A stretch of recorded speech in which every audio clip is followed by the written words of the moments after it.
London in September. The Tour Challenge from Nisku this October. The Canadian Open from Saskatoon in December. And the Players' Championship from Steinbach coming in January. Early bird weekend and full event passes on sale now at gsoctickets.com. Let's rock!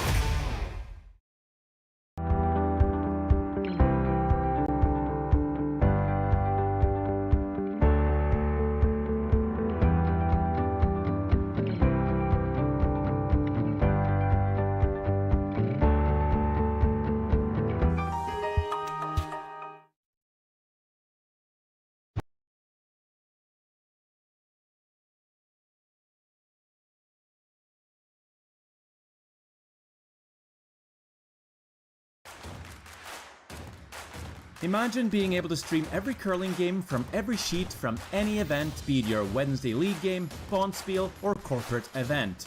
Curling Stadium offers an all-inclusive streaming solution featuring high-quality cameras, ease of use, great reliability, and minimal installation. Offering your sponsors customizable ad space on your streamed curling games and being able to sell video packages to your corporate events for increased revenue. With Curling Stadium, you can stream to any device, be it your mobile phone, tablet, or computer. Push the feed to your desired platform, be it Facebook, YouTube, or any other social media. Curling Stadium is simply the way forward. Where it's commonplace in other sports to televise every game, we want to do the same. Curling is a global sport, and it's time it gets the coverage it needs. Make your curling club the next Curling Stadium. So with the impact to my business and income, will this delay my retirement? I know you're worried, Marshall, but based on the original plan we came up with, you're only about 6 months behind. I thought it would be years, not months. You should feel good. Remember, you've got a plan. Thanks. With change comes questions. See the impact of your money decisions before you make them with RBC Wealth Plan. Welcome to therockshop.net, the official store for the Grand Slam of curling. Whether you're looking for the best hats, stylish clothing, fun toys, or unique accessories, The Rock Shop has it all. Shop online anytime at therockshop.net for exclusive Grand Slam of curling gear, or come see us in person at your next event. therockshop.net, where fans find their favorite curling gear. For over 20 years, the Sandra Schmirler Foundation has granted more than $9 million to hospitals across Canada for life-saving equipment for premature and critically ill babies. In the past 4 years alone, $4 million has been granted thanks to the curling community's incredible generosity. The need continues year-round, and with your help, we can ensure every baby has the chance to grow up and become a champion, just like Sandra. Developed over a decade in collaboration with the finest ice makers this side of the Atlantic, the Pebblehead PB5 is nothing short of a triumph of sophistication and craftsmanship. Weighing less than half its lumbering copper predecessors, yet boasting tenfold their durability, the PB5 delivers perfect, consistent ice, time after time. The PB5 by Pebbleheads.com, the apex of ice-making ingenuity for the roaring game of curling. I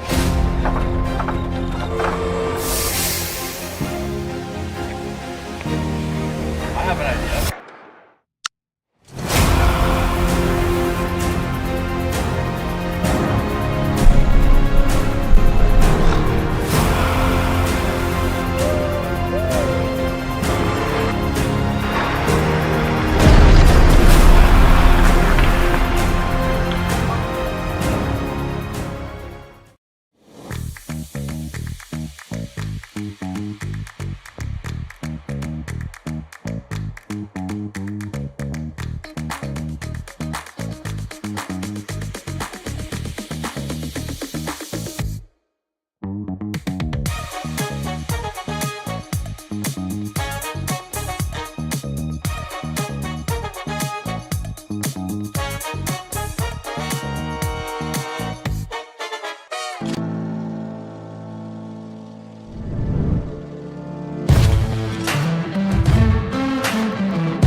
Ben, what's the Aztec Safety online e-learning website again?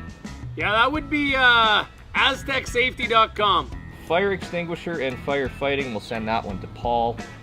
Ah, now here's a course I should probably take. Conflict resolution.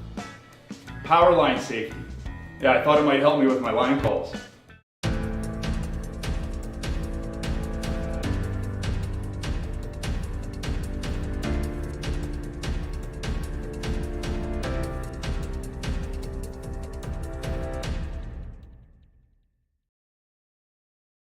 So with the impact to my business and income, will this delay my retirement? I know you're worried, Marshall, but based on the original plan we came up with, you're only about...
Aztec Safety is #1 for online safety training.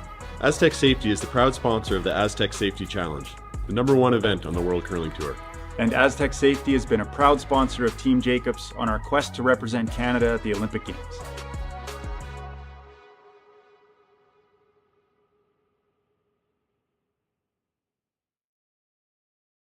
A very pleasant good day, curling fans, and welcome to the Swift Current Curling Club. It's the RBC Dominion Securities Western Showdown here on Curling Stadium. This matchup between Kayla MacMillan and Ikue Kitazawa from Japan. My name's Dave Schmell. I'm joined by Sean Joyce. Matt Hone is our producer. Kaylee and Jerry are on the cameras. Good evening, Sean. Good evening. We've got a game earlier on. I think it was 3 minutes to realize the lineup down on screen. So we're going to try to catch that early. It makes it tougher. It's the perfect sticks wearing jackets on top of their winter jackets, on top of their curling jackets. We can only see the last names on the first two players. And this morning it was minus 26 degrees centigrade in Saskatchewan. Minus 31 here in Saskatchewan. It's bombing. So you're sitting there with your shorts on? I have got sweatpants on. I'm going to call it indoors. That's a bold choice. There's a lot of fleece.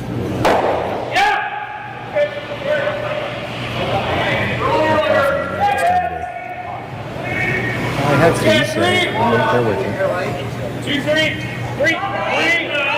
It's been great curling thus far this weekend. 24 teams in each division. Top 16 making the playoffs of some sort. 8 going straight through the qualifier. 8 will have a pre-qualifier. Explain it to you. It's complicated. Look at it. The 6 pools, get through to what's essentially a 1-2-page game, as well as the top 2 qualifiers. And the next 8 end up basically with a 4-page game, and that's 8-page formats through to great qualifiers. Now, for these 2 teams, they know that Fujisawa is out of the pool. The winner at 2-1 will definitely be in some kind of playoff. Now, I've already taken the time to look ahead. There are 8 teams right now that have 2 losses and lost. So one of these teams is going to join the 2-loss crowd after that. That means 2 losses is guaranteed to get you a look at one of those bottom 8 playoff points. So that'll come Big game for these two teams. You know, if you win, you're into the playoffs somewhere. If you lose, your last shot draw is going to be critical. Of course, we don't have the stats of the team. There's a lot of teams that are going to end up with 2 losses here. Yeah, it's always better to take care of your own business yourself. This is essentially a playoff game.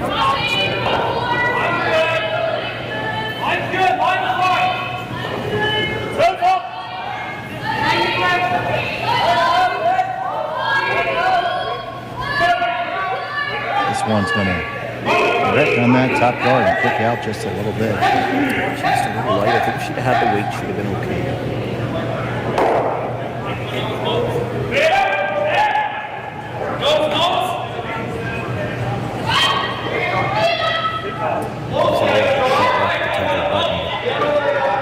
Looks like she doesn't want to get into a closed off end here. She does have to have it.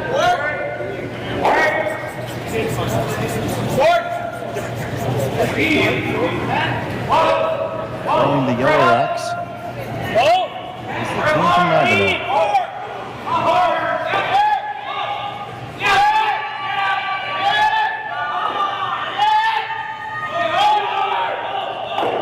So that's when she was looking to double field the 2 reds and spin across with the first one too thick and more yellows than she would like.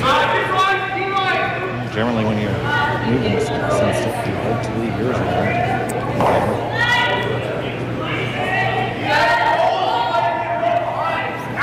So, Sean, how far is the current from Saskatchewan? I live in Saskatchewan. We don't usually keep track of the distance. It's just how long it takes us to drive there. If I tell you the answer, I might usually drive, but it's about 4 hours. It's almost straight.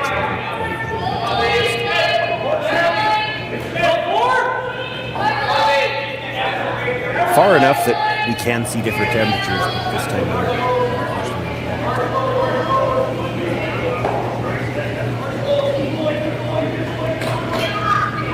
The same weather as far as rain.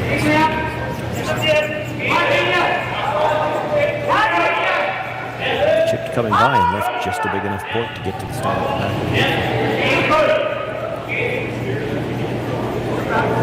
All our regular viewers chiming in. Thank you so much for watching.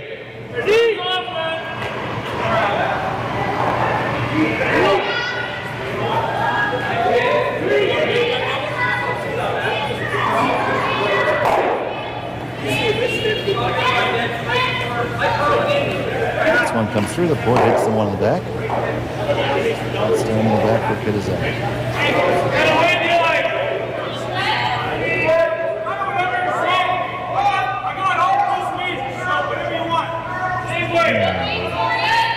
Going to keep it simple, at least for now.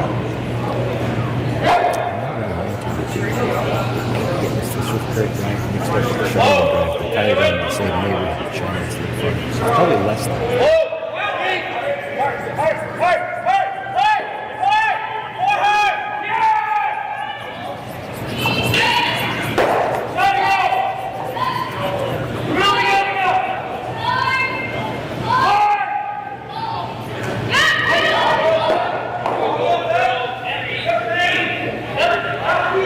Get that hit and roll over. It's probably very chaseable.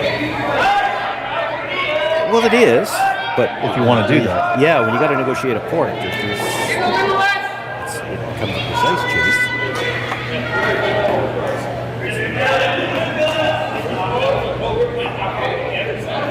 Yeah, port, that's a finesse way good stuff.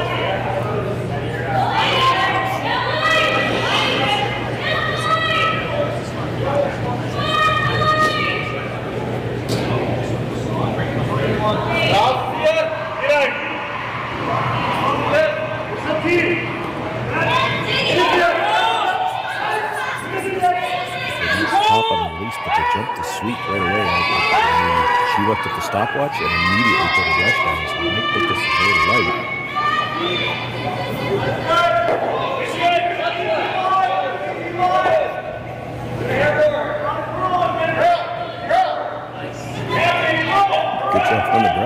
just got by.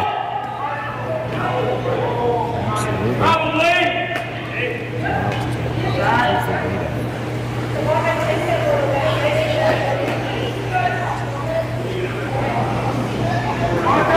Could you prefer to roll behind the other guard just to change the shot? Both guards are about the same distance from the ice. So part of chase around either one, you can fall back from the ice.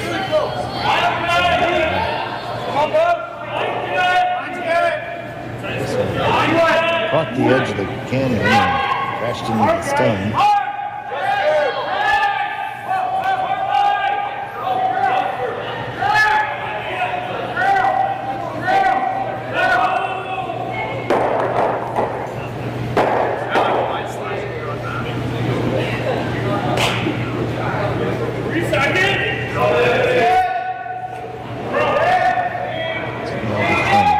Underneath the cover here. I've seen a couple of momentum swings already during this opening. I just see a chance to set up a deuce.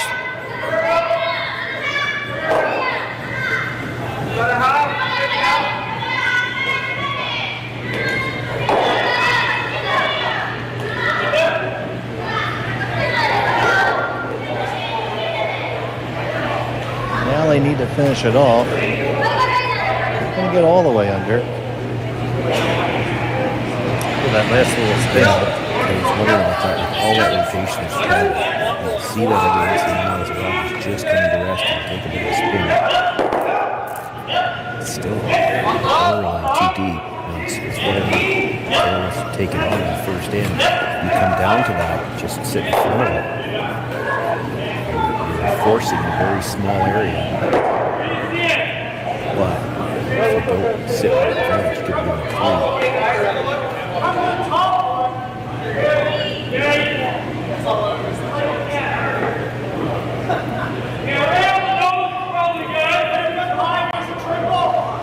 Saw the Kitazawa team playing chase around here at the end, but keep in mind that rock would have been about 3 feet deeper, which gives you that 3 more feet that's got time to curl.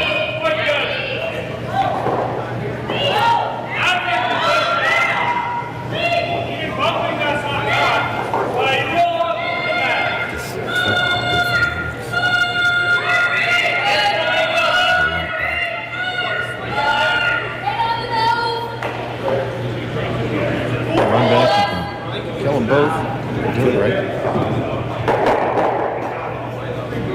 We'll get stuff that just isn't in cover. It's not either.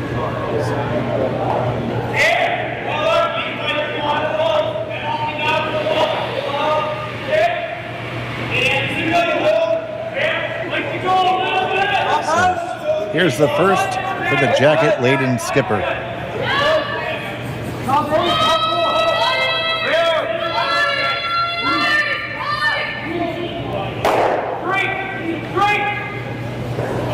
Just gets the peel off the top.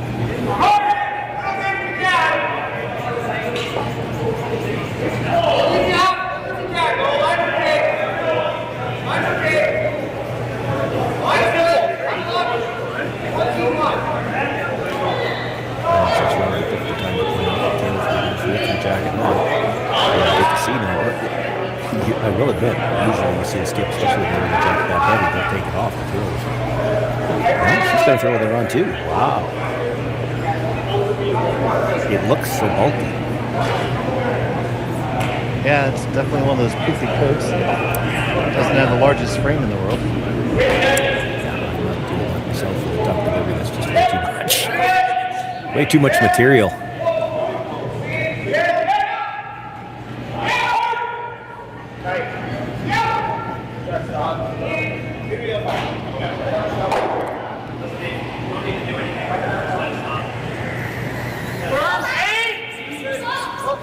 So here's the stone from Kitazawa. I think I almost haven't looked at the stopwatch this time. I just jumped it, but backing off now.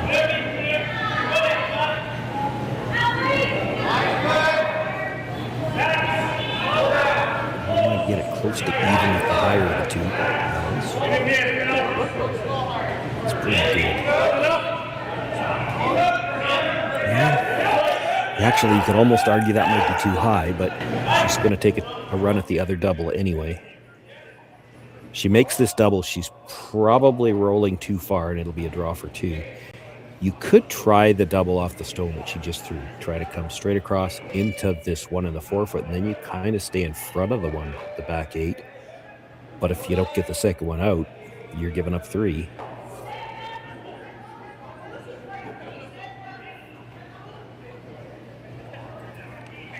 So here's MacMillan.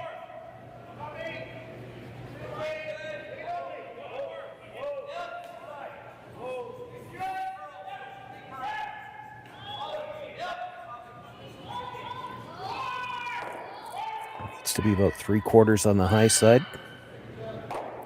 On the one, makes both of them and gets out of trouble. It'll be a draw for 2 for Kitazawa.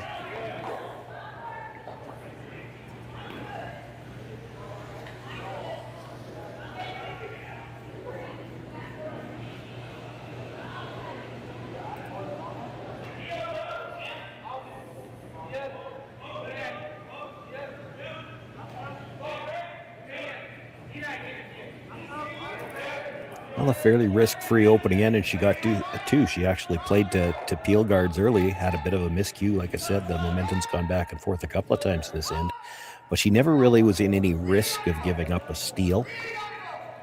The middle was always going to be open, and it just took one little mistake. They crashed trying to come through the port, and she was able to set this deuce up.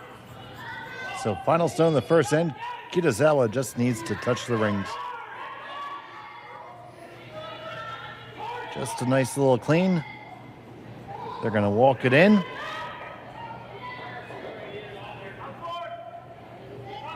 Plenty of room, no problem. Put 2 on the board for yellow. We'll be back from Swift Current in just a moment here on Curling Stadium. Brett, come on, man. I know Aztec's #1 for online safety training, but we really should be out here practicing.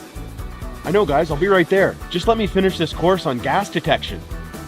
Wait, do you smell that?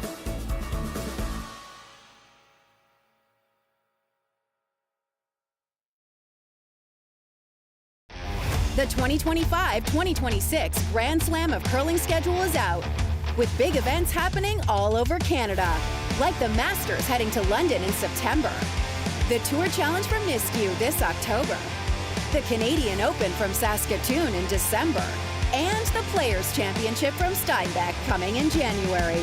Early bird weekend and full event passes on sale now at gsoctickets.com. Let's rock!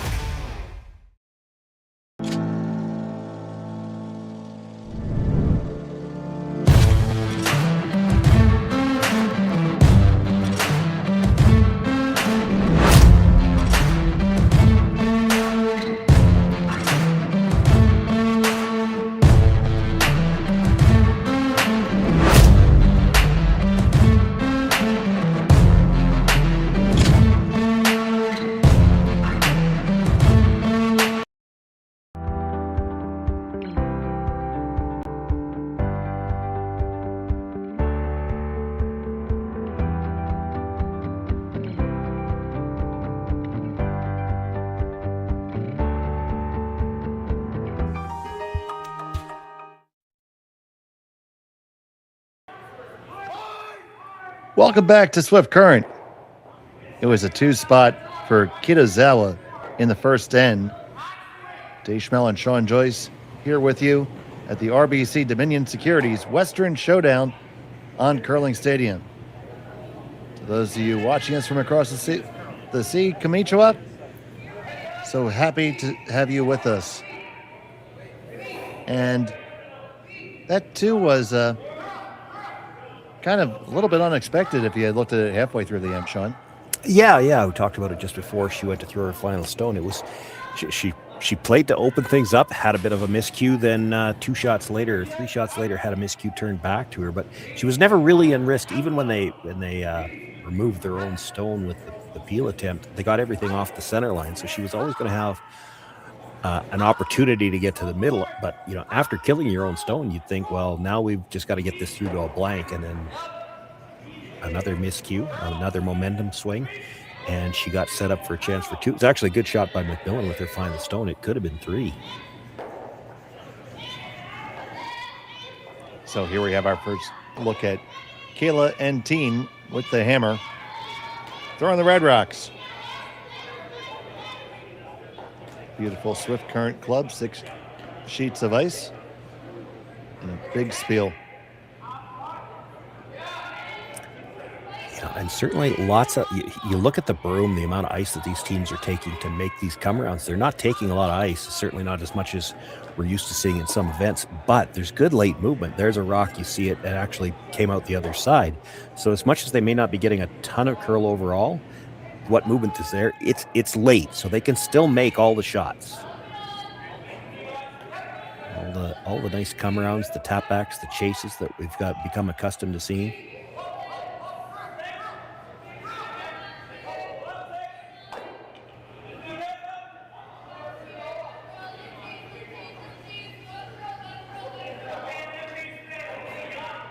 Even that one, a ton of room by the guard, gets that last little bit of spin, and she's a quarter of a rock in front of that Yellowstone.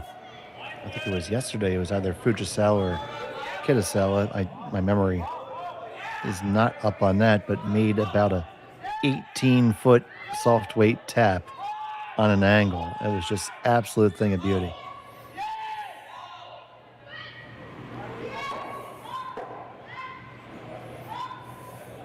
So you're right. All the shots are definitely possible, even if we're not taking broom in the middle of the 12-foot like we see at many events.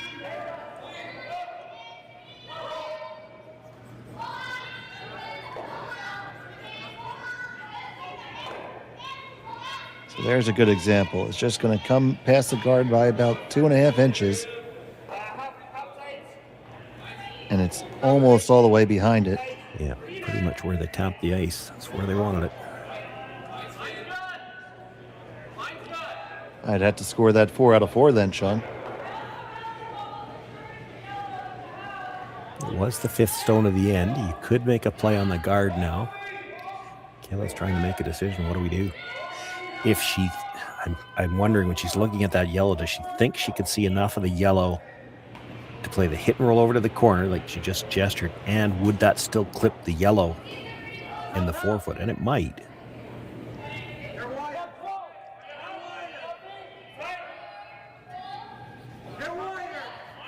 Telling her the either or, you play this with quiet weight. If we get the yellow in the house, that's great. If we happen to rub the guard and the shooter ends up in the rings, that's good too. Yeah, MacMillan trying to get something going here with a 2-stone lead.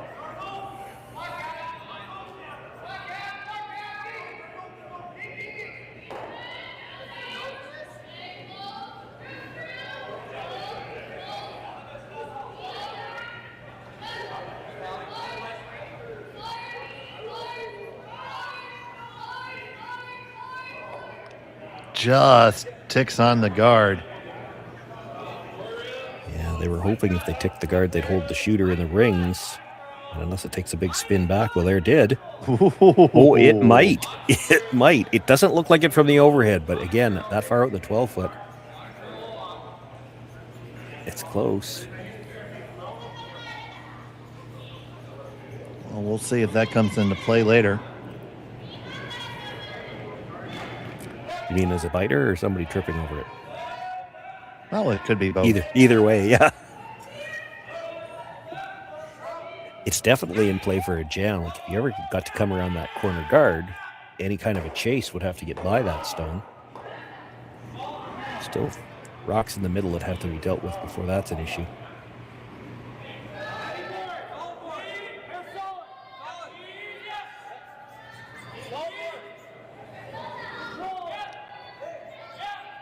Not really doing much with this one now. Now they're going to try to make it curl. Using that knifing action. Yeah, that was not close to the line they were looking for. They were trying to get the curl at the end just to maybe chip off and get to the line they were looking for.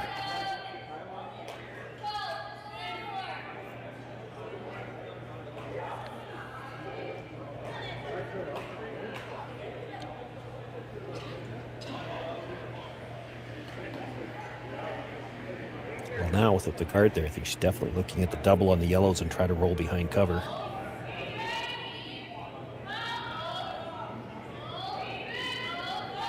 quiet weight. Might not kill them both, but move them both. So we're going to come into contact with the top one. Just flashed by, but rolled nicely under cover. Oh, and another big spin back. Lively sheet for that. So really, you think that the ice condition would indicate how much it might corkscrew a little bit? It can be the ice. Again, I think a lot more of it has to do with the rocks, and it is unusual these days to see not as much curl, but these rocks have to be a little bit sharp because they're grabbing at the end. Like, we've seen 3 rocks take the big spin already this end. You're not doing that with a dull rock. Oh, you see everybody with a jacket. It's possible that the temperature in there is a little bit different. Yeah, that's likely a factor.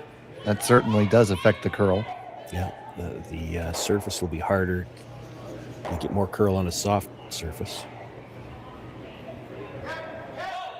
Just rolled another MacMillan stone under there. That is danger, Will Robinson.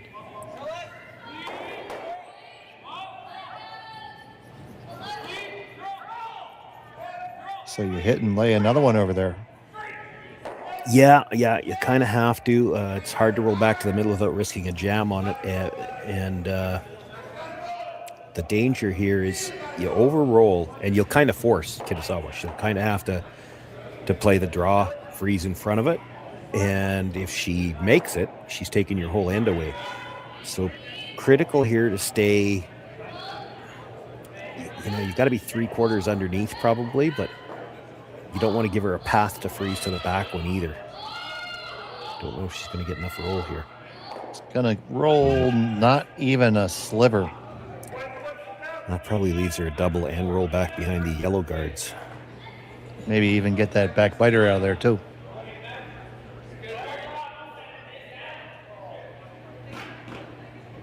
Potential back biter. Mm-hmm. Definite tripping hazard. Well, it's also, if it's not in now and you jam this just right, it could be in a second.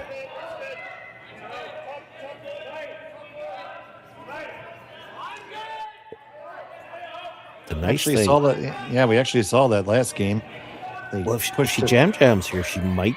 Well, that's a lot of weight. I didn't think she was throwing it this hard. If she jams, she might roll in behind the 2 yellows. This is a lot of weight when you're trying to roll to a pretty precise spot. Bang, bang. Jam it, and jam. Far. Just the way you drew it up there, unfortunately. Yeah, well, but that's why I'm surprised she was throwing that much weight. Like, if with the weight that I thought she'd be throwing, if you make that jam, you're probably dead in behind the yellows. And that's wide open, so MacMillan's going to hit this open one and lie 4. Yeah, and I would tend to think she does not want to roll behind. You roll behind, they're going to either play the double run or more likely, I would think, freeze to it. Now, I mean, things can go disastrous playing freezes when you're against 4, but Kitazawa's kind of at that point in the end where you're in trouble if you don't make a freeze.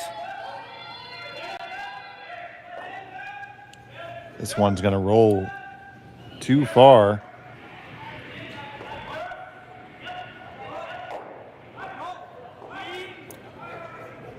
Probably left her double and roll, and she might still be shot. Even if she's second, she could make 2 rocks go away and eliminate the biter at the back all in one shot.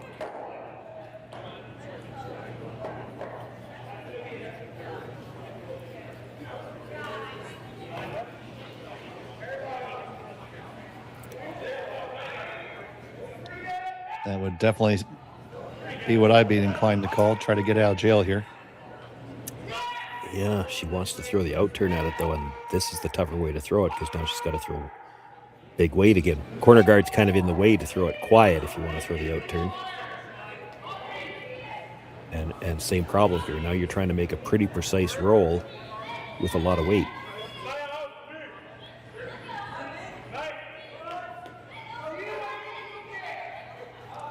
I guess if you catch it too thin, you would just slam into that one in the back.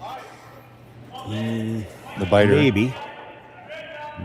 I think if your shooter's going into that one at the biter, you're awfully close to jamming the first one. So not a ton of weight from Kitazawa. Off and on, they like it. They like it. They get the 2, they get the roll halfway under. Pretty good result there, Shawnee. Yeah, stayed for shot too. Stayed for shot, and it's got jam written all over it. Well, I don't think she's going to try to play it with a lot of weight. Like, you don't even have to get it out. You only have to move it about 6 inches to sit 2. 3 is not you can't see enough of that to pass it by the red at the back. So that rock is gone, essentially. R.I.P. That was the best she could do with that shot. Absolute best. Fantastic shot.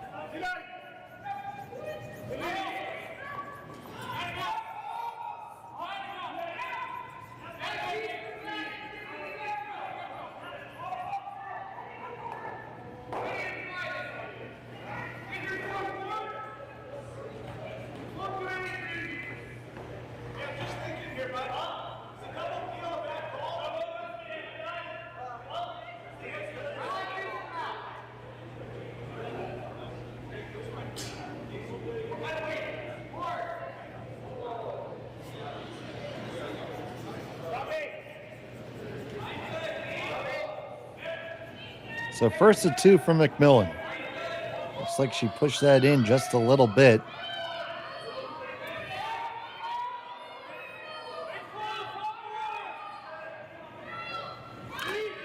A lot of them coming by. Is it gonna get there? Yep, jam right on. Lose the shooter. I mean, she's still in decent shape to score 2, which was all she was going to ever have a shot at. But there is the chance now for Kitazawa to try to bury one behind those 2 yellows. You might actually be able to pull out a steal here. I mean, there's 2 of them. They're a little bit wider than a single guard. If you can split the difference between them, it's going to be real hard to chase. Would he ever chase around the outside and kill the stone that was just thrown? No. Okay. No.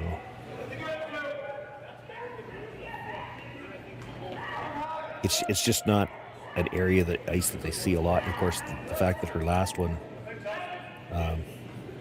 for MacMillan didn't curl as much as they thought. It would be scary to try to chase. You ever rub off at bounce in the open, you've left her a pretty easy shot.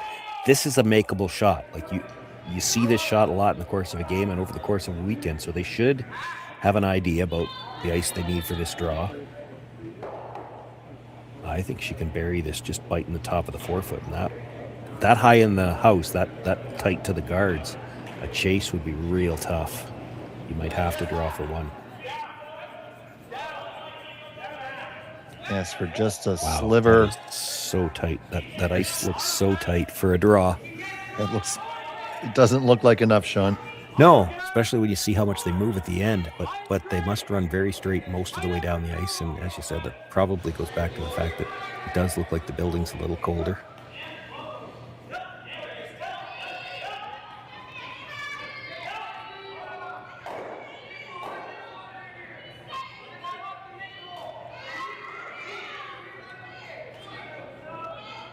And sure enough, it's going to get past the guards. Well, they were afraid to sweep it because it's heavy. Like, is this going to stop in time?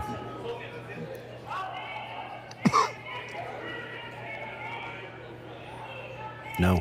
It does not. It's going to be a free draw for 2. Well, as free as things get at this level.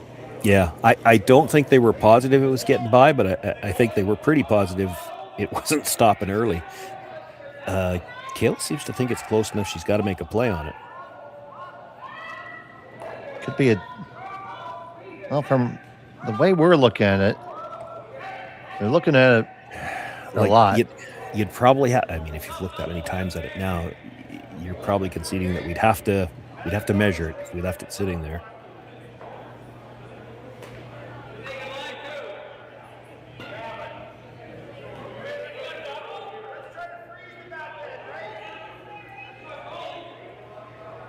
So MacMillan looking to put 2 on the board and tie it up.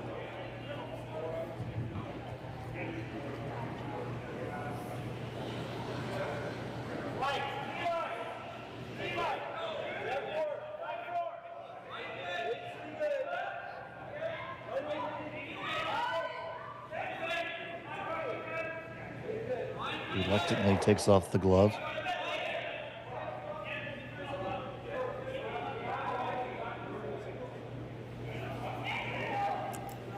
Delicate shot out wide for the second end. Final stone of end number 2. This could still be a little frosty out here too. Yep, just a heavy clean trying to break that frost. It's going to be around the guard. Now, is the weight correct? Just needs to push it back just a skosh, just come into contact. And that will do it. Put 2 on the board for red. We're all knotted up at 2. We'll be back from Swift Current in just a moment on Curling Stadium.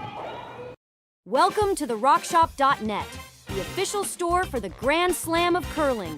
Whether you're looking for the best hats, stylish clothing, fun toys, or unique accessories, the Rock Shop has it all.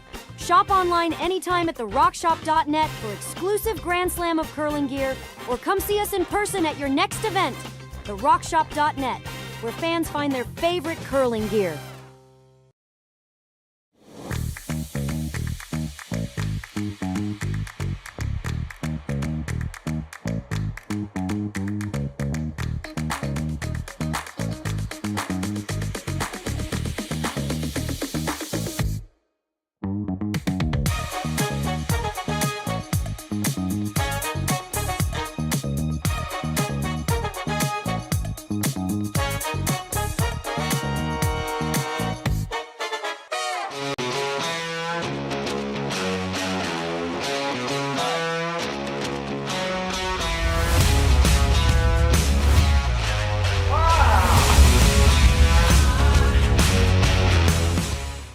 Developed over a decade in collaboration with the finest ice makers this side of the Atlantic, the Pebblehead PB5 is nothing short of a triumph of sophistication and craftsmanship.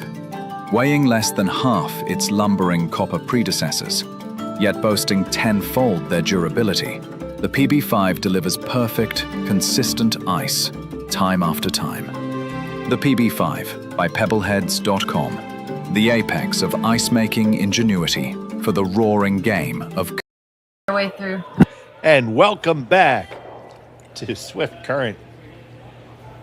I'm Dave Schmel, he's Sean Joyce. We got Matt Hone, Kaylee and Jerry working with us to make all this magic happen. It's all tied up.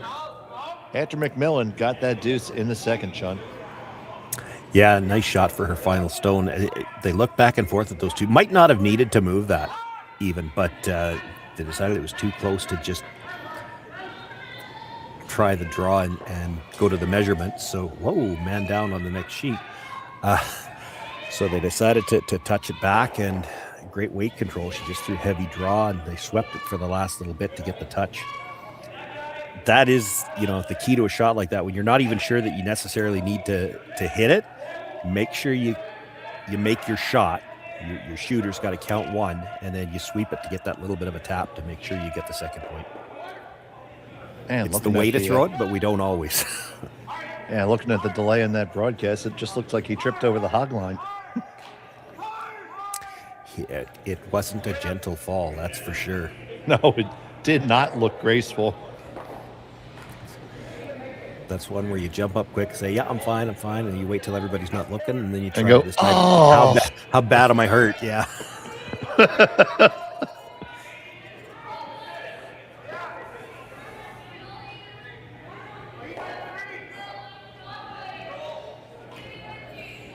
Yeah, and we saw the bottoms of both sliders in that fall. That's not a good one.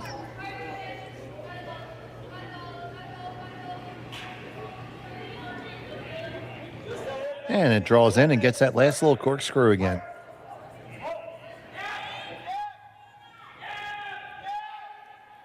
I'm into the senior ranks now myself. When somebody goes down that hard now, They don't just pop right back up.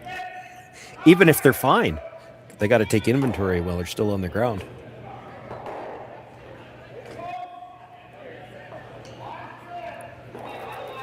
We've had no shortage of rocks in play here in this game.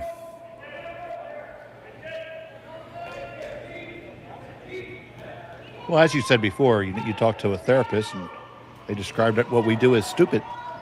Yes, yeah, but not for the reasons of falling on the ice, more for the reasons of, and it's not as bad. Like the format of this event, when it's split, nobody's going to end up playing 3 games in a day. The physical therapist that I used to use, he'd and I still see him, saw him just the other day, talked about our sport being stupid because in the days of playing 3-game days, you're asking your top athletes to try to compete for 9 hours in a day. And in a lot of those bonspiels, those triple knockouts, it's one of the reasons they didn't go to that this week. If you are coming through the C event, it might be 3 games, 9 hours to qualify on Saturday. And then if you're going to win the bonspiel, you got to turn around and do it again on Sunday. Well, there is no other sport in the world that asks their top athletes to compete for that length of time. It's hard. It's next to impossible to be at your peak at that time. In a lot of cases, what we used to do was always, you're trying to manage the aches and pains. Well, at my club, we refer to the bottle of ibuprofen in the washroom as bonspiel candy. Just trying to keep yourself going however you can.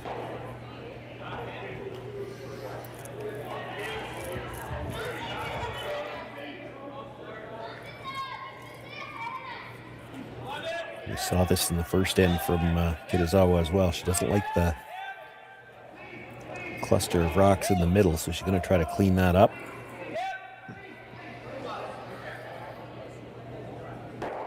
See Nakajima coming on down. Yeah, I think she's wondering if they could chase the shot rock is what it looks like there. Or maybe just... Okay, I think what she's thinking is the tight guard is a threat. The long guard really isn't covering much by itself. So if you try the double peel and don't get the second one, you really haven't eliminated anything important. So they're just going to peel the tighter of the 2 guards. And they can see, a good 3/4 of this stone.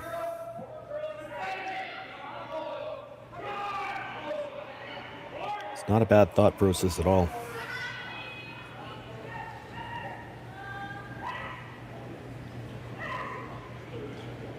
Yeah, it's definitely a exercise in sacrificing better for good enough that you're going to make it. Yeah, well, and I mean, here's the thing. If it's not like even a different spot in an end where you might be able to try and line the guards up. They can't line the guards up. If they do that, they're not protecting what's in the house. So that long guard isn't really a factor. And when there was so much distance between them, I mean, how many times have we seen you go after that long double peel and you don't catch the second rock? Well, the second rock in this particular case was the only one that was really causing a problem.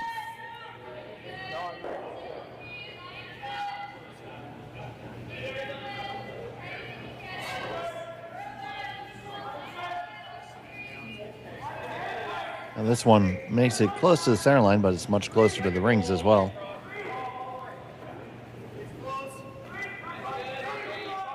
Now she wants to take it on.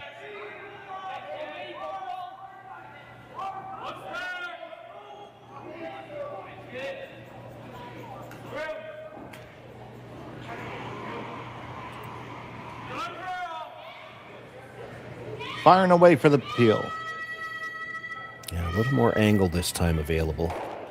And she's not going to get the second one, though. Now she's going to wish she hadn't played it. Ends up picking theirs. Oh, now the rings, and now MacMillan is in business. Yeah, this is, again, reminiscent of what happened in the first end, playing a double peel and managed to pick their own out, and now they're in all kinds of trouble. I don't even know if you need to throw that guard. Like, there might be a port there. It's awfully small.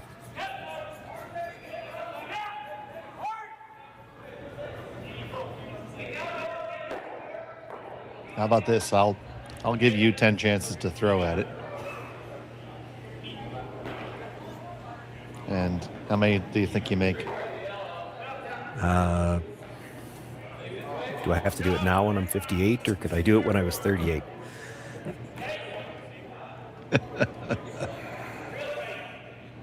And if you have that kind of power, why are we calling curling games?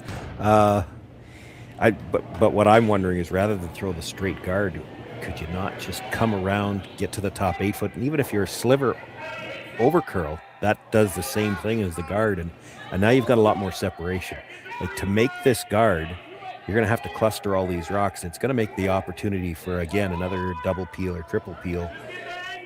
They're so much closer together than if you were to just come around.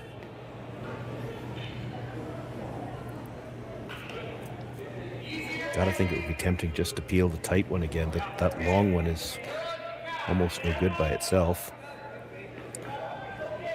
So she's looking to hit this on the center line side ever so slightly. It'll graze the yellow, and she could get all 3 of them. So redirect off that yellow, and they'll hope to get all 3 of them, even if they don't completely kill all 3, at least get it away from the center line a couple of feet.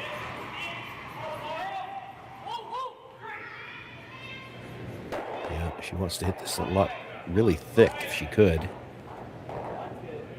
It's very thin. Now they're coming around.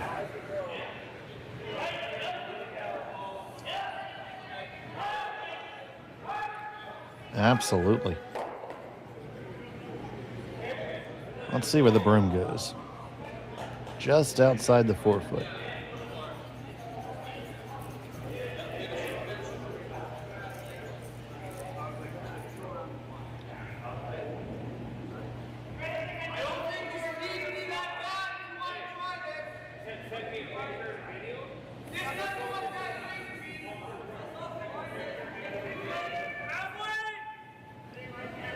So Brittany Tran.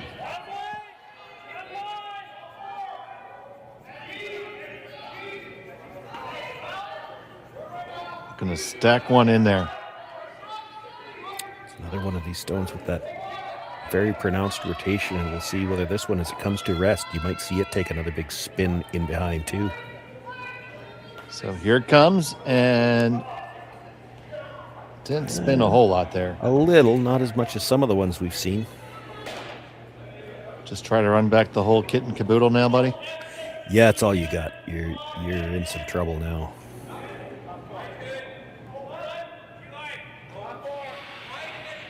Just try to get back to where you've got a chance to score. I don't see a blank ever coming here. Even if you were to get all 3 of these, there's just too many rocks to come around. So on the way from Nakajima, they need to rearrange the furniture here. And they just scoot the sofa out of the way. The coffee table and the recliner are still there.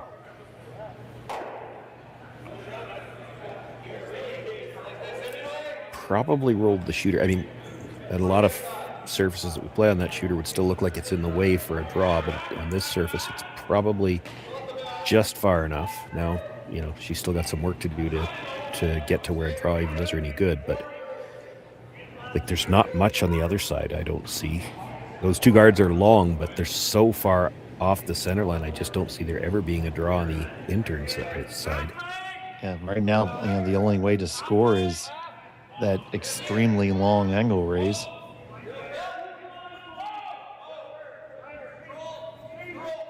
I want to throw that. She's got, I guess, angle raises on both sides. She'd have to make the double on the one side. She's going to play the run back again after this guard's thrown. Oh, for sure.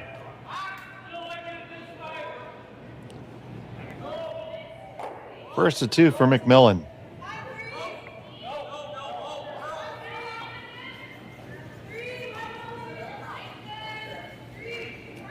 This is one actually where a nice long guard would be okay.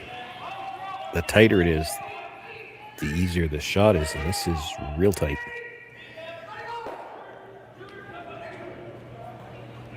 So you see Suzuki back there in the house serving as vice skip. Yeah, she gets away with that because there's no way to move that stone off the top of the button with this shot. Too far port to drag. Yeah. and you can't just pick the top one, and if you miss the second one, you're not getting the third one. I don't think you could make the double by hitting what you could see of the second one either. That's a touchy shot, even if you could make it. The problem if you don't kill the one off the top of the button right now is you might not have a shot to score or to blank. They're hoping they can get the shooter into the rings. That at least forces MacMillan to make a choice. It's tough though. She's hit, I mean, that rock is more than half out of the 12-foot. So you're throwing a double. You have to hit it fairly thick to make the double, and you're trying to roll the bite. It's going to have to roll probably 9 inches forward. Gonna need some of that spin. Yeah. Spin could help.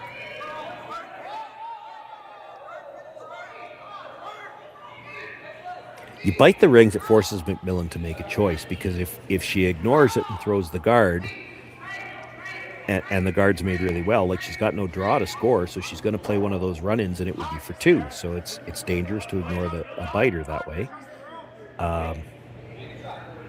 You could bring a second one into the rings, bury it around those 2 guards, make sure you're sitting 2, but then it leaves her a fairly routine shot for 1.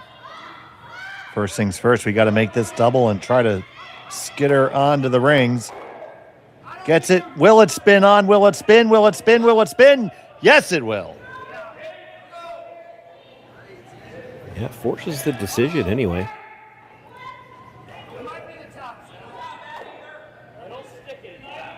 Very last second, it got that spin.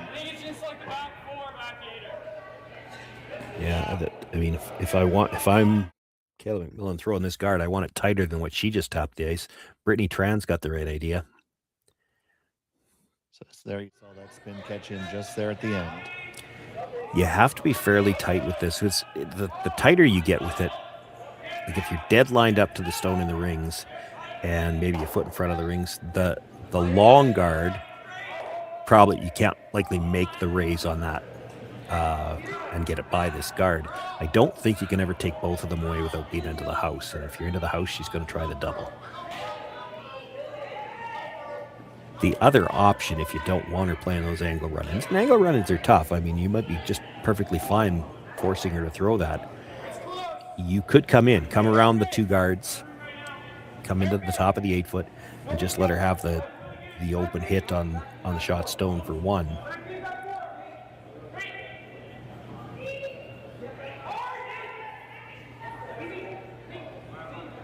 It's scary with how good all of these teams have become at those little angle raised takeouts that you throw this outside of the rings at all and you force her to try a shot for 2 and she might make it.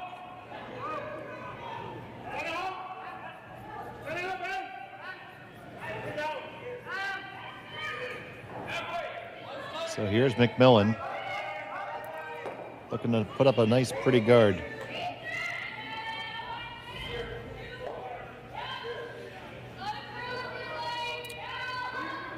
This might be too light, Sean. Yeah, they're going to have to keep this moving if it's going to close the gap.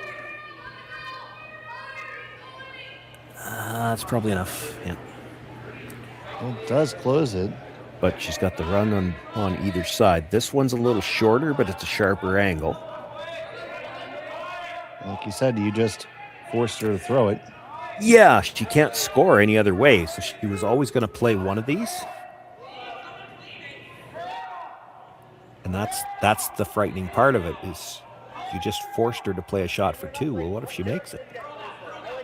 These get made with far more frequency than they did in my day, let's put it that way.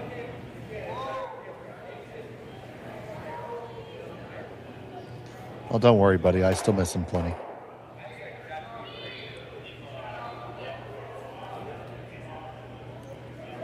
Well, the equipment these days is just so good, and the teams have learned to do so much with the sweeping that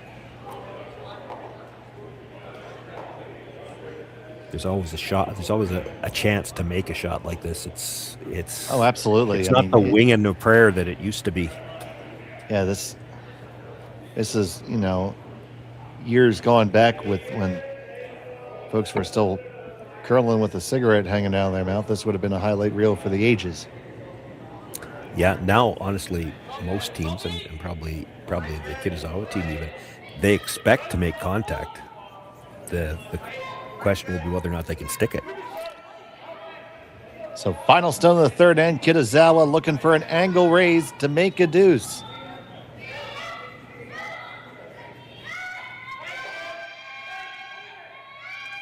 Nakajima on the brush, run it back, no, into their own. And it's going to be a steal of one for MacMillan. They take a 1-rock lead. We'll be back in just a moment from Swift Current.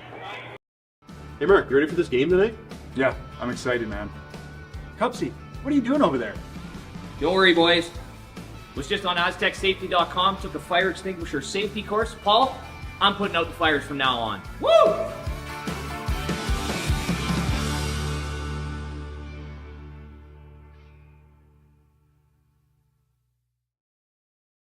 So with the impact to my business and income, will this delay my retirement? I know you're worried, Marshall, but based on the original plan we came up with, you're only about 6 months behind. I thought it would be years, not months. You should feel good. Remember, you've got a plan. Thanks. With change comes questions. See the impact of your money decisions before you make them with RBC Wealth Plan.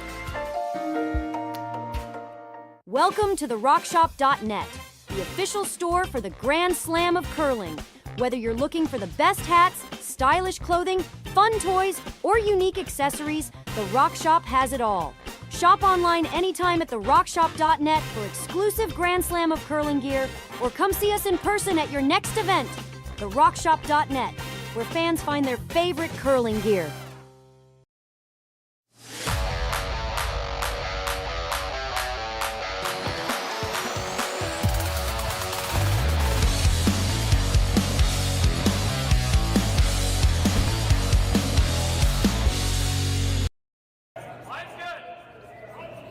And welcome back to Swift Current.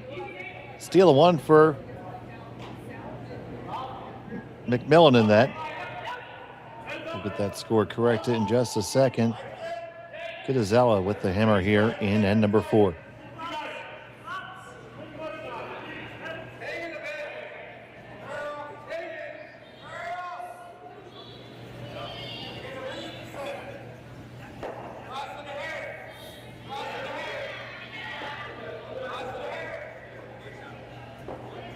So not as close on that shot as they would have liked there in the end. No, actually, I mean, they were on the brush early, so maybe a little bit inside, because you certainly wouldn't expect it to have curled early. Needed to hit it just a little bit thinner. It has already changed the strategy here as we look in this fourth end, as we start out. MacMillan throwing the first one into the rings. She has thrown center guards up until now.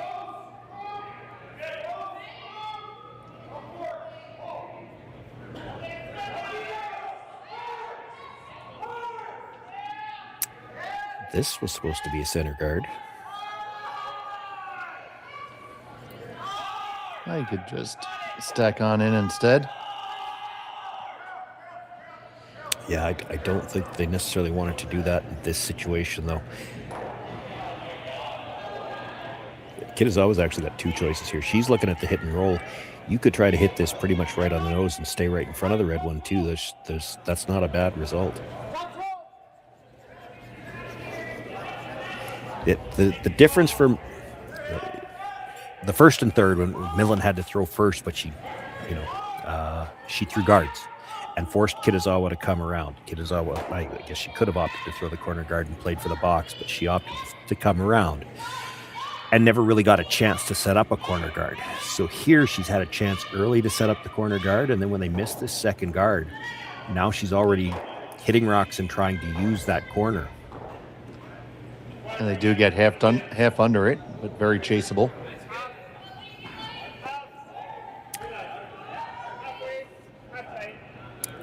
Yeah, chaseable, but you can already see how this end is always going to be to the advantage of Kitazawa. They're always one shot away. The middle is never going to be closed off like it had been in the first and the third. And she's one good hit and roll away from perhaps setting up a deuce.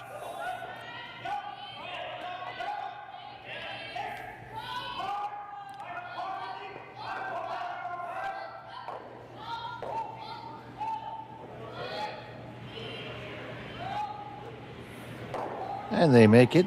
Roll on over. Group them up again. It'll be another opportunity for Kitazawa to try the same thing, and that's what she's going to do. Yeah, because they're touching too, you could probably make the double and roll.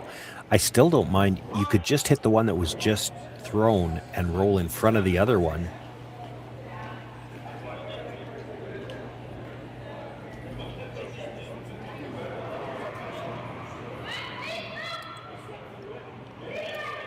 So on the way from Suzuki.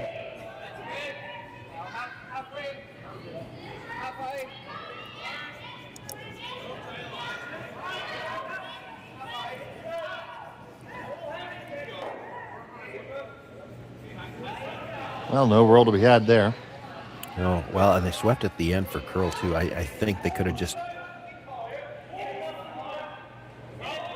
Actually, they were sweeping early for curl. They actually tried at the end to straighten it out and maybe roll in front, but maybe made that decision just a little too late.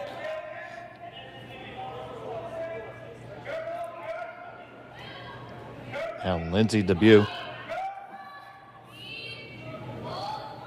The second for Kayla MacMillan. Her team curling out of Victoria, BC.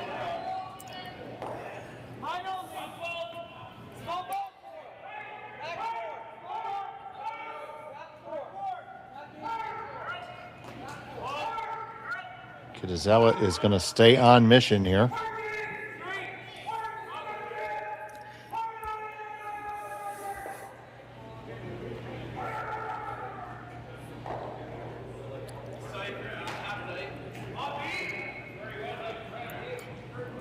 So take two for Suzuki Minori.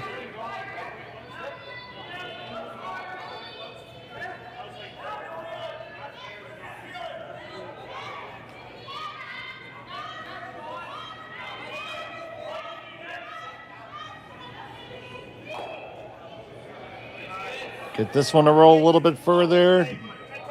Nope, only just an edge. And we continue the dance. New verse. Yeah, I thought she might play the double there. You play the double, yes, you're open.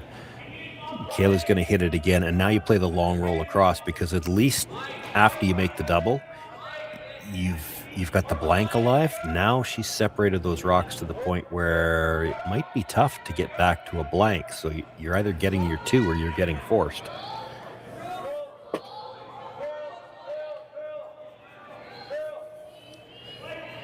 Just letting this one work. A couple of licks here at the end. And that is made. Yeah, I would have thought they would have been trying to roll farther away from this guard. That makes it a pretty short roll. All right, hit and roll, take four. Yeah. You want to roll at least far enough here. Even if you roll, half a rock open on the other side of the guard, for second shot, it becomes a difficult stone for MacMillan to ignore. Plus, if she chases it, if she goes after it from the wide side, you're drawing on the next shot no matter what she does. You have to roll far enough this time. Oh, did they overcurl that? Maybe it gets a little spin back. That's still fine. Like she's got to go after that. She can't ignore an opposition stone that she can see. And once she hits it, you could just come around the guard. Like, it's got to be easier to get there with a draw than to continue to try to make the perfect roll. She's even looking at peeling it out just to not leave something they could corner freeze to.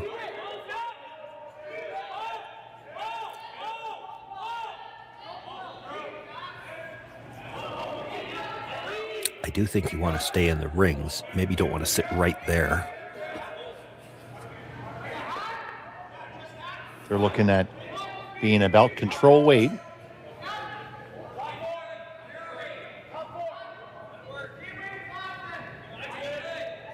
On the way from Tran.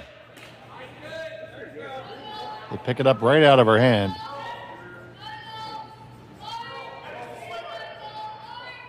All the way to get by. Oh, you just did. But it does leave that corner freeze. or draw under even. Yeah, tough to make it any good under because the red's going to be such a short angle raise.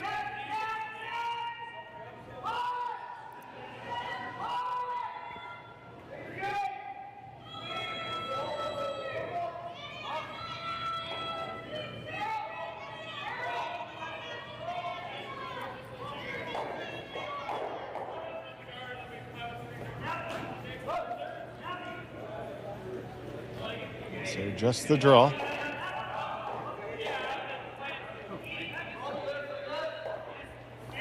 This officially kisses the blank goodbye.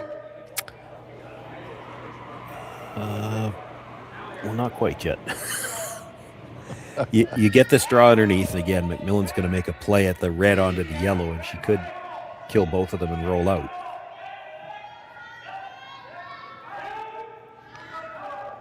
Now you're letting facts get in the way of a good story, Sean. This needs to settle down. Settle down, settle down. It did not. That's a big miss. Yeah.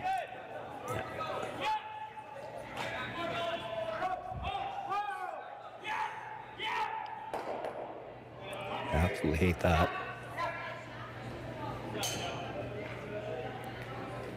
There she's rolling that direction. I think her first shot idea was still the best.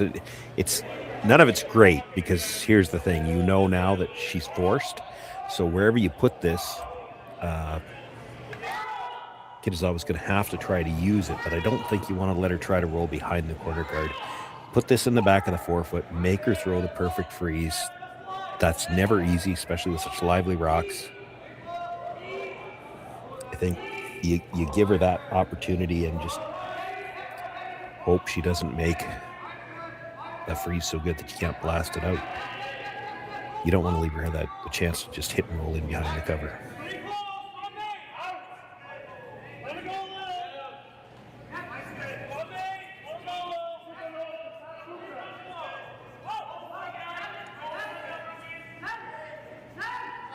So Kayla MacMillan.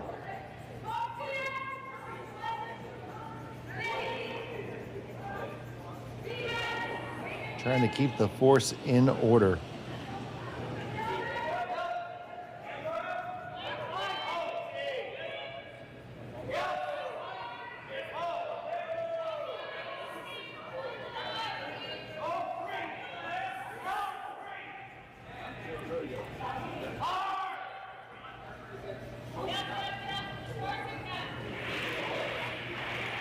And that is going to come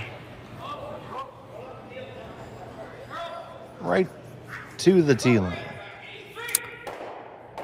Yeah, arguably too high. Now I'm surprised she's looking at the double now. Yeah, what does that really even do for you? Not much. This is what I thought she'd be looking at. Play the hit and roll. If you get in behind the cover, you're probably not shot rock, but you're second. You might be able to. Boy, it's so hard to tell whether you could be shot rock or not, because as you roll across, you're going to get deeper in the house. She might be able to get enough of the 8 foot behind cover to still be shot, actually. Or throw it about a 2-5 and go all the way around the horn and kill them all.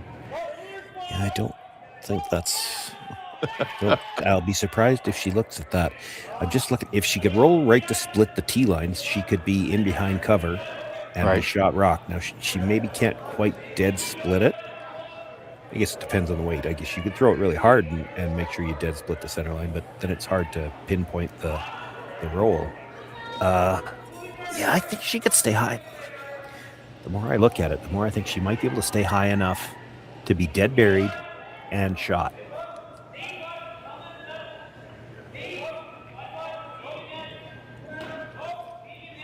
So Kitazawa, poofy coat and all. Hey, being warm is important.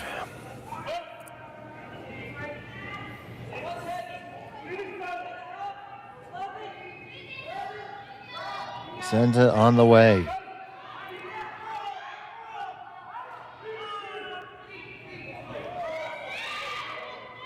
one's curling. Yeah, they went for the carve, but I don't think they needed it. It was already at the nose with still another 20 feet to curl. So opportunity missed there, and forces on all day now. Okay, throw right about there. Make him draw. Yeah, you have to be really careful throwing a draw to the middle like this. If she's a foot too high, she could leave a triple for 2.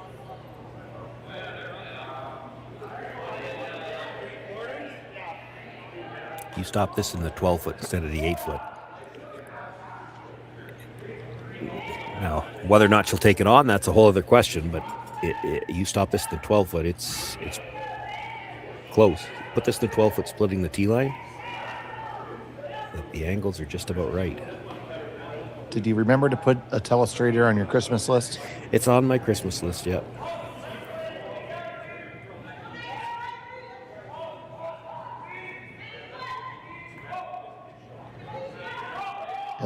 At least use the dry erase on the laptop now. Yeah. Well, I get what she's looking at here. She wants to put this in a spot where a nose hit on either one of the two reds in the 8-foot wouldn't get shot rock. But if you try too hard to not slide deep, like she doesn't want to be in the 4-foot because then a nose hit scores the point. But if you're trying so hard to make sure you're not heavy and you end up leaving this in the 12-foot, there could be a triple. Kind of like this? I think they're going to drag it far enough.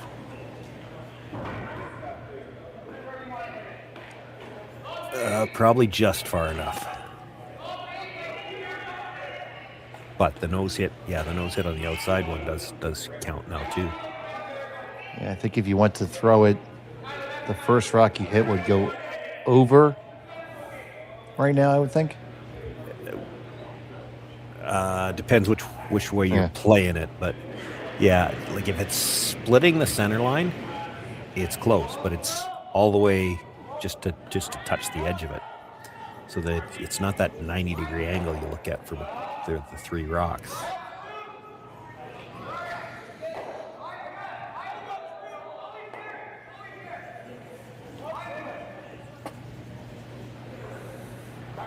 Really probably more just light than anything too. If she has a foot more weight so that they don't necessarily have to sweep it quite as early and they get it fully into the 8-foot, it probably curls a little bit more, and then a nose hit probably doesn't get shot rock.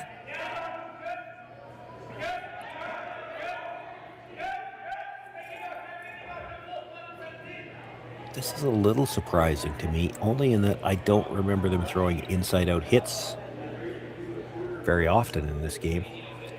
She had a couple of shots 2 ends ago to play some stuff, and even when she was playing tight by a corner guard, she opted for the out turn. I understand what she's looking at. She's, we gear in this way. It's a little bit easier to make sure we roll to the middle, but do you know this path? We're going to find out. Final stone of the 4th.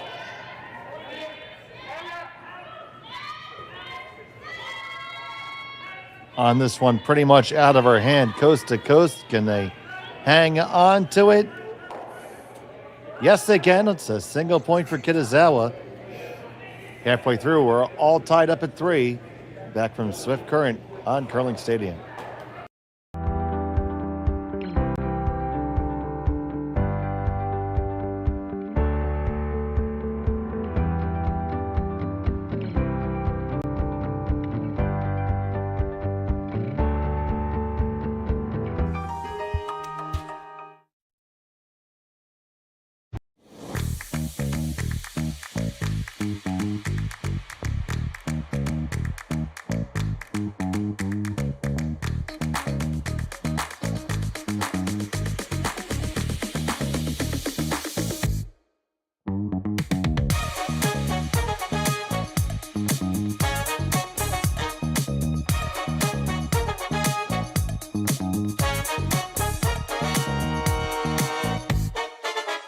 Hey Ben, what's the Aztec Safety online e-learning website again? Yeah, that would be aztecsafety.com. Fire extinguisher and firefighting, we'll send that one to Paul. Now here's a course I should probably take. Conflict resolution. Power line safety. Yeah, I thought it might help me with my line calls. Did you know this Aztec website has over 100 safety courses? Jeez.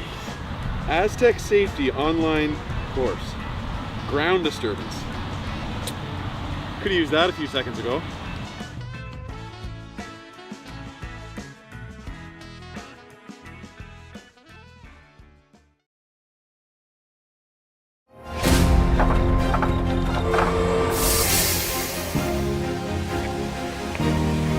I have an idea.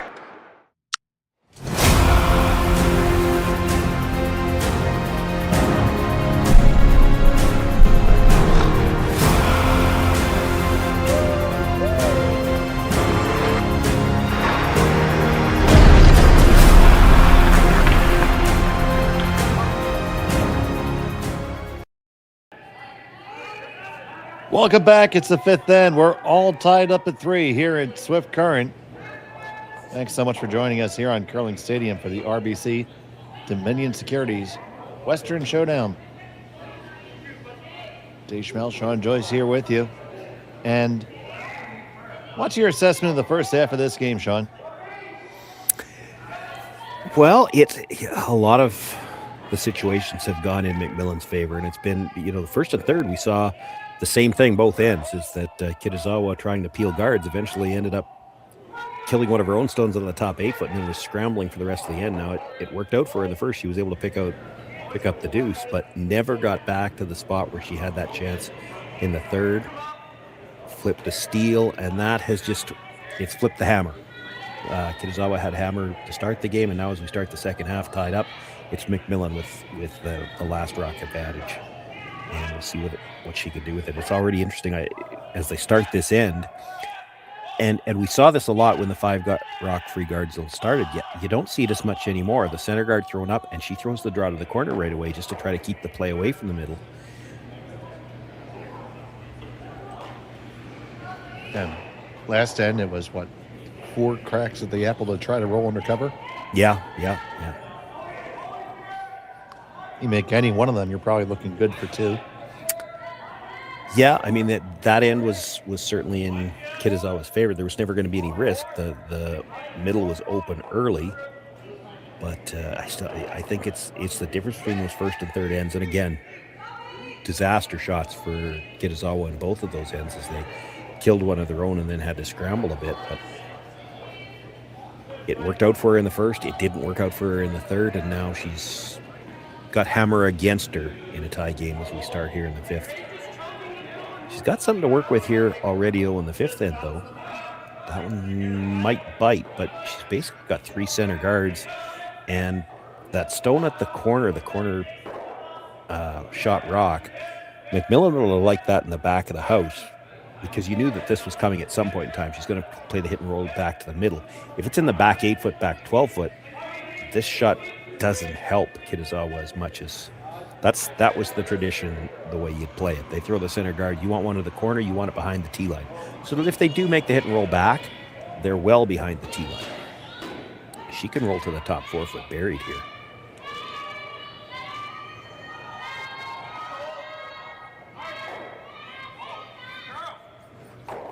So they're going to get just not enough roll again. They're just not judging them right, Sean. Yeah, hit that one fairly thick, and that was a good opportunity, too. And they were off and on the whole time. It's not like there wasn't margin to call on it. Well, and it's a wide, it's not like some of these rolls they've been playing earlier where you're trying to roll perfectly behind one guard.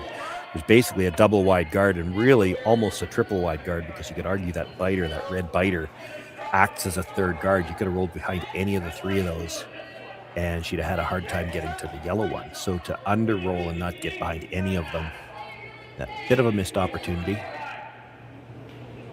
Too much cluster on the middle now, so MacMillan's looking at the double peel. Not sure what the only thing I can think of that's taking them a long time to decide how they want to throw this is, do they want to try to stay for a corner guard or not? And you could make a strong case right now. You double peel, roll away. you could start thinking about the blank here. If you're MacMillan, you get the blank in 5 and you've got the hammer in a tie game in 6. That's a really powerful position. Not the way she had the double peel in mind, but it works. Sometimes it works out that way, Sean. Sometimes it just works out.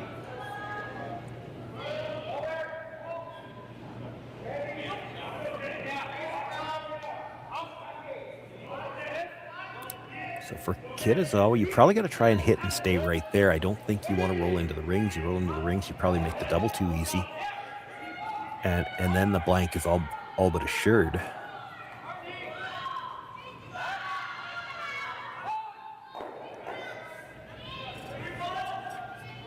Make the hit here, stay right there, let MacMillan go after the open one.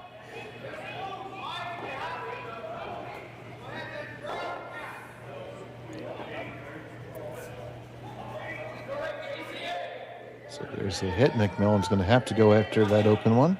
Yeah, and she's not trying to roll behind the yellow here. She's trying to roll well past it. You want to get deeper in the rings and well out into the open. You're just trying to keep the play out from behind that guard. They don't have that much room to roll to the broom side, and you roll to the broom side at some point in time. Kitazawa, it might even be the next shot. She tries the long rolling behind that guard, and she'll be deep enough that it makes the run back a little tougher. Nose isn't bad.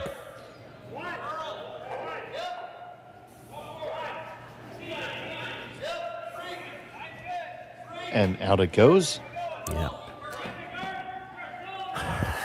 Kitazawa has a decision to make here too. I'm a little surprised that she's automatically looking to roll behind here, because you roll behind and it's a pretty short double.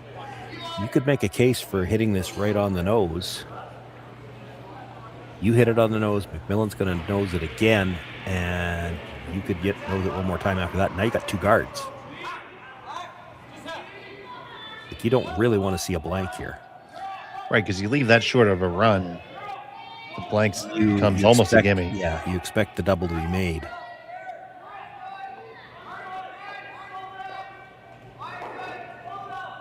Well, they didn't roll under. No, but they rolled far enough that, the nose hit's probably biting the rings here, and it's a long ways off center.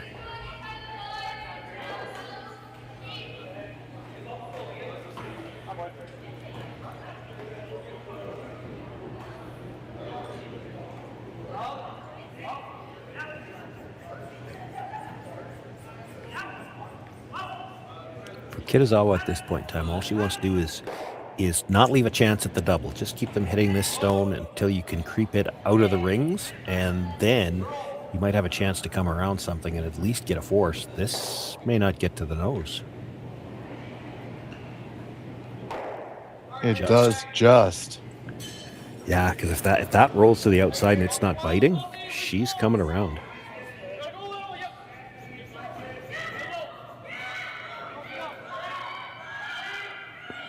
So out turn, hit and roll here.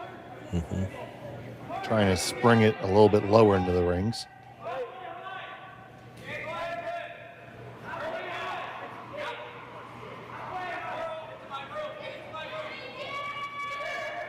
Once again, right out of Nakajima's hand. Not the end of the world here if she were to just nose this. Gonna get some roll. You're in the rings. Yeah, I've almost, if you were gonna roll that far, I'd have been tempted to stop the sweep and just try to roll a little bit less. You want it where she noses it, she's not in the rings. So then she's got to play a little bit more aggressively for the roll. If she rolls out, you get to come around.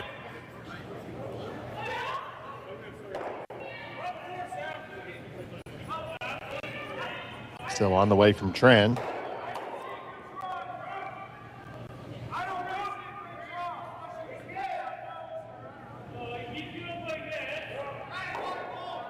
And they hit it right in the nose, and they will be nibbling.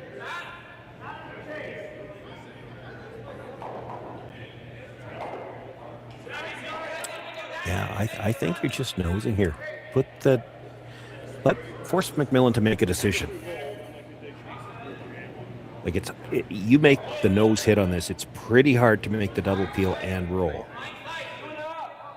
And if you come around, you're coming around a tight yellow guard either way. You draw to the wings, you leave her the hit and roll in.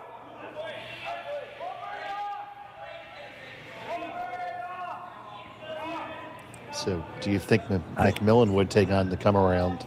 Well, the problem with the come around is it's dangerous. You leave the short run back, and if they stick it, you're forced or possibly giving up a steal. I like the nose hit here. Like, you make the nose and you force MacMillan to make a decision, and at the very least, the blank's in question.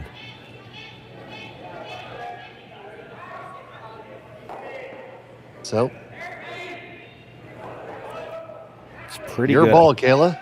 Yeah, I think she's got to try the double peel and try to wiggle through the two of them. It rolled just enough to the outside. I mean, this is not easy, but I think that's what she's got to play. Yeah, she's talking about going up. I don't see that happening. Hit the one on, so if we look at the overhead screen, hit the one on the left, thin, try to catch the back of the one on the right, and squeeze your shooter into the rings.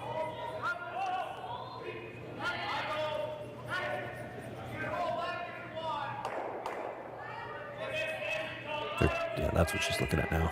Hit them both and wiggle in. She's just looking at hitting the wrong one first. It's easier off that one, yeah. It's always easier when you're trying to wiggle through to hit the deeper one first, because you want to get the back end of the second rock.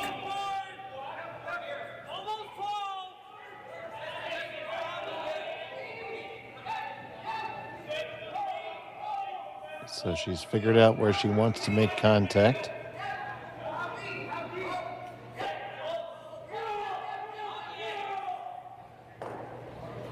Not if that's where she, yeah, that's better. I was going to say, not if that's where she thinks she means to. You always need to hit this. It's almost, you could say it's thinner than you ever think it's going to be. Half a rock, she just rattles between the two of them, and Kitazawa's coming around, yeah. A quarter of a rock. Quarter would be close. You're still going to hit the second one fairly thick, because keep in mind, there's not a lot of distance between them to get to the back half. So I think actually she's going to play the in-turn so she can gear down a little bit off the contact on the first one.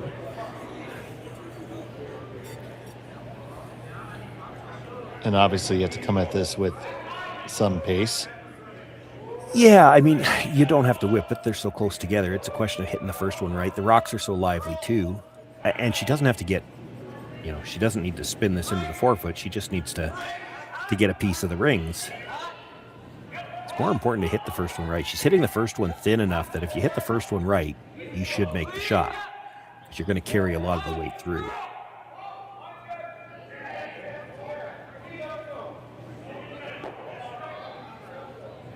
So MacMillan looking to rattle the cage here. Bang, bang. Does it settle in the rings? Nope. Right on through. Had it settled, would have been the bonus, but you were going to have a chance for the blank as soon as you touched paint. You were going to have a shot for the blank, and if it keeps on skating right through, well, Kitazawa draws somewhere in the house, and you're still going to have an open hit for the blank. That was a good shot.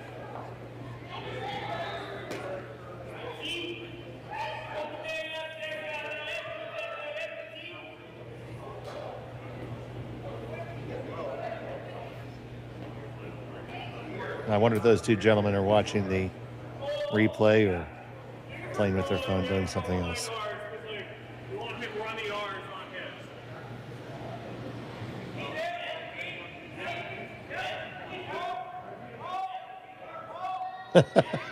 And maybe trying to text somebody and make bets. I've suggested that in the past. It's just the way the internet works when you're watching a YouTube game. If you're actually in the stadium watching, I've seen it by as much as 30 seconds delayed, because everything has to hook up to the World Wide Web, and it takes a while before it gets back down to your phone. So I can remember sitting there with, I was sitting, you're going to laugh at the name.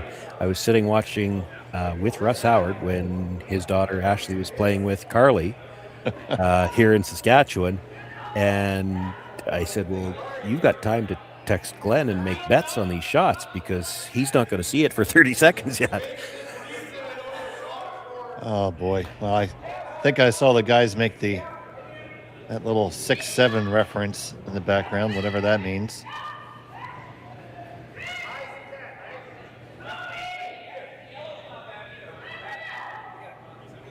That's right, you, Mr. White Trucker Hat.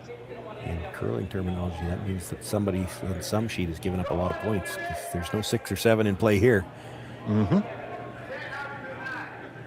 So final stun of the 5th end. Kayla MacMillan looking for the blank.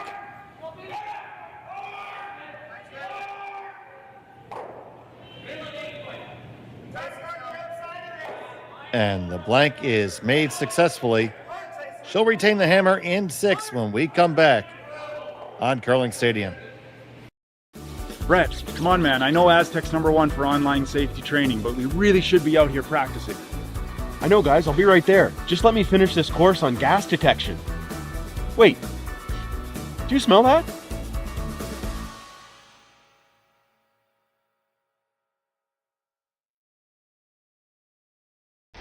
The 2025-2026 Grand Slam of Curling schedule is out, with big events happening all over Canada, like the Masters heading to London in September, the Tour Challenge from Nisku this October, the Canadian Open from Saskatoon in December, and the Players' Championship from Steinbach coming in January. Early bird weekend and full event passes on sale now at gsoctickets.com. Let's rock!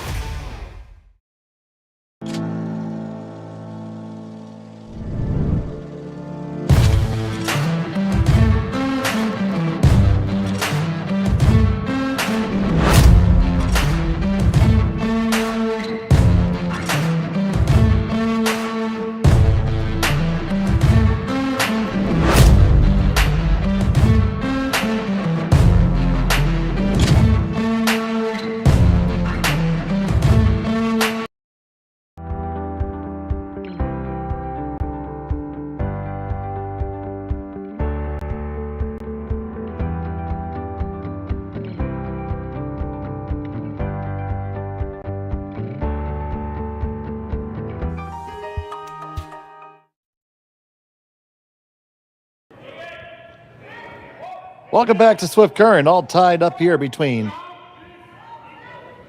Kayla MacMillan and Kitazawa Ikue. It is MacMillan with the hammer here playing in end number 6. And we've seen just about all the possible end starting scenarios that you can imagine. Here we see the corner guard thrown after ignoring the center guard. And that's the difference between the 5th and the 6th. 5th end, MacMillan played into the rings, trying to, didn't get it where they wanted, but played into the rings, hoping to get into a blank situation, which she did. Here, 6th end, even end, she's thinking about trying to score. They have played the corner guard.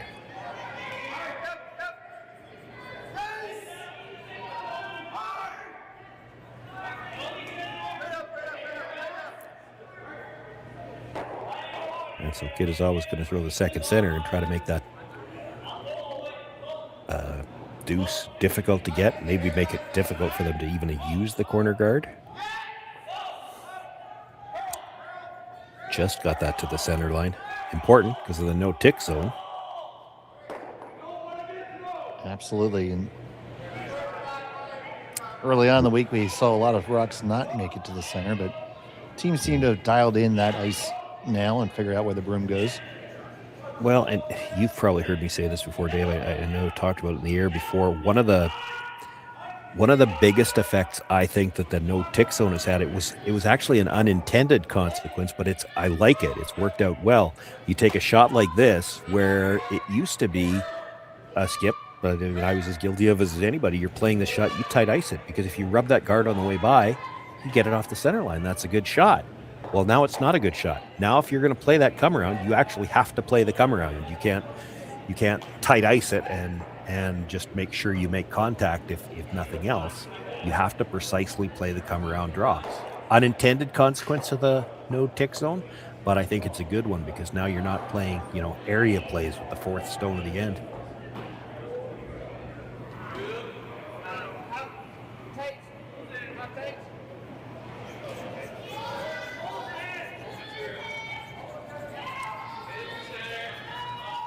Now we should see some pressure shots for the rest of this end. Absolutely, we are on deck for something big now. We see our numbers of viewers starting to rise as the sun rises over across the Pacific. So good morning to everyone in Japan, Ohio. Thank you for watching. If you haven't subscribed to us yet, please do. We really appreciate it. You can stay up to date on Curling Zone on all the different action.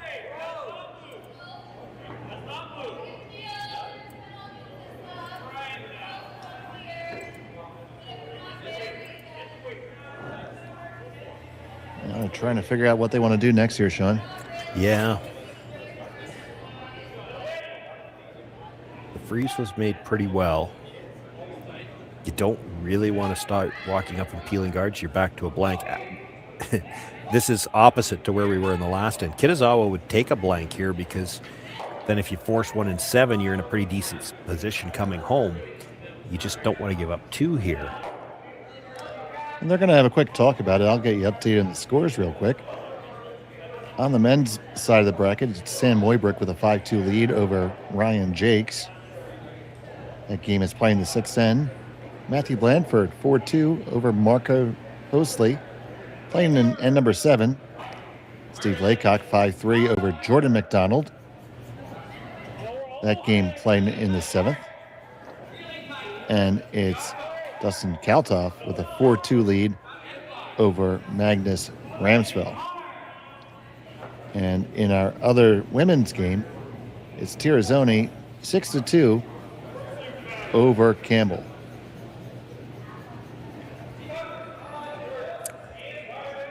After the discussion, they decided to come around from the out-turn side. I think this is the right call.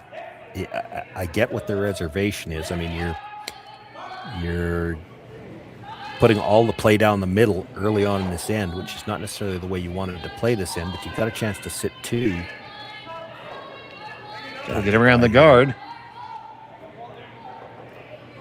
Oh, just did, but is it too much weight? Yeah, they maybe needed to communicate that better. If you knew it was that heavy, you might have been better off to rub the guard and end up on the corner somewhere. Your end could get taken away with one good freeze here.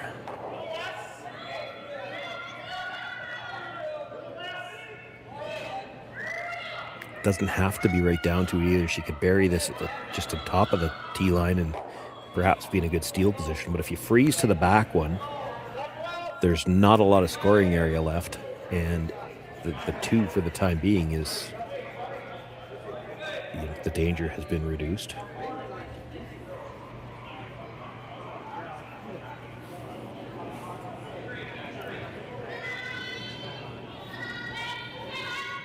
So, big shot here for Suzuki Minori.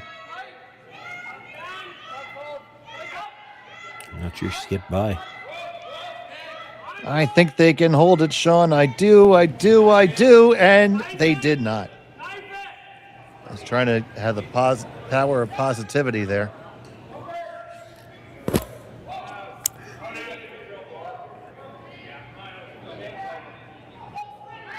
There's still an argument to be made. That might have been the better result for MacMillan on the last stone rather than getting it by to the back of the 8-foot. Even where that stone is, that's why MacMillan's looking at hitting it. It's a dangerous rock to leave there. You try to come around again, and Kitazawa could play some kind of a chisel off that and get her stone into a position where you'll never get at it again.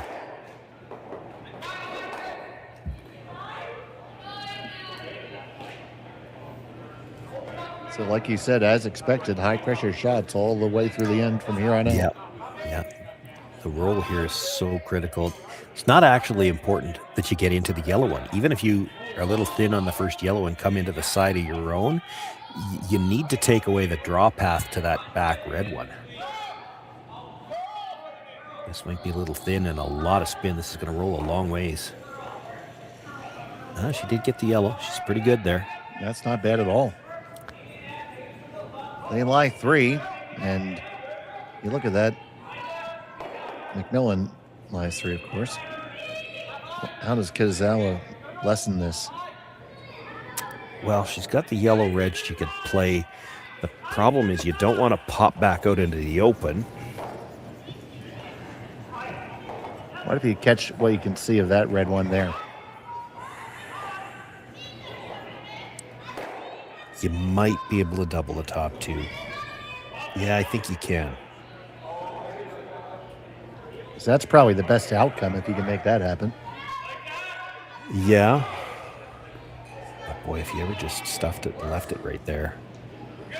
That would be bad. I'd recommend against doing that.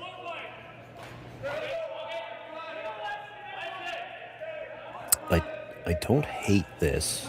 She's looking at, so rather than try to chisel the yellow onto the red, she's trying to hit this right on the nose, kill the yellow red, but leave the yellow stone, the shooter, right there, and it'll be fully exposed, so available for some kind of a run-in. You just got to get rid of those other 2 stones. They're in the way right now.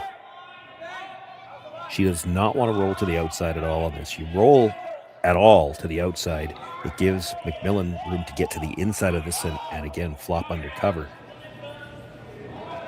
You want to stay right there where you can use it, and it's a problem for MacMillan to get rid of it.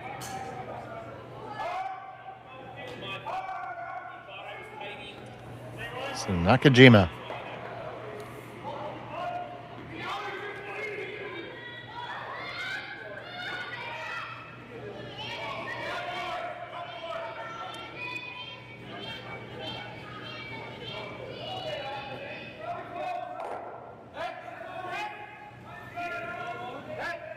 Oh, little spin at the end. I think she's got second shot. I do believe you're correct. That's a little bonus. Yeah. Yeah, I would have bet it wasn't going to stay there. There's a port. She could get to it. The problem is the danger stone is that yellow one that stayed right there. And you could probably get ever so slightly to the inside of that.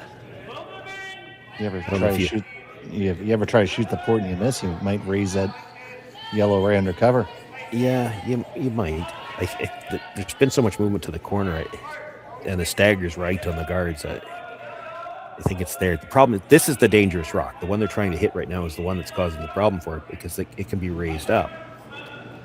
I actually don't think you want to roll under now. You probably want to hit it, stay right there, right on the nose, only because if Kitazawa actually comes off of her own, you need a way to get it out. So you leave this stone in the open, and it's available to be promoted.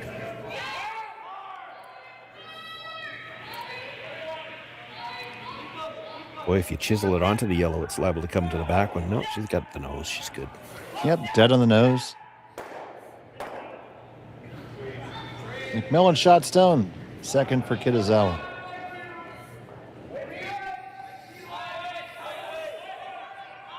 Looks like they're looking at this double here. Yeah, I got to think if she's playing the double, she's playing it quiet. You want to hit this just off the nose because you've got to leave your shooter in front of that yellow on the side of the 8-foot. You can't roll out here. You're just giving her a chance to hit and roll back under cover, and 3 still in play. But you can hit this just off the nose, make the double of the stone at the back of the 4-foot, and guard your own stone on the corner, which is actually, it would be shot rock after you make the double.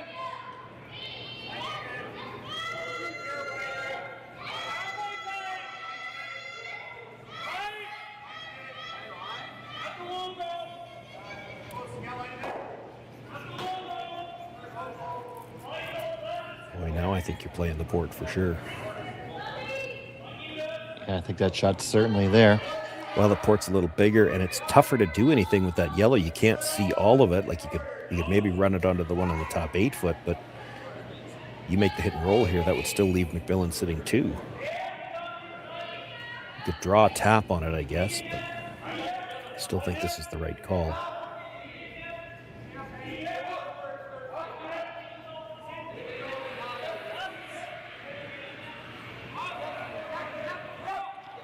So Brittany Tran trying to shoot this port.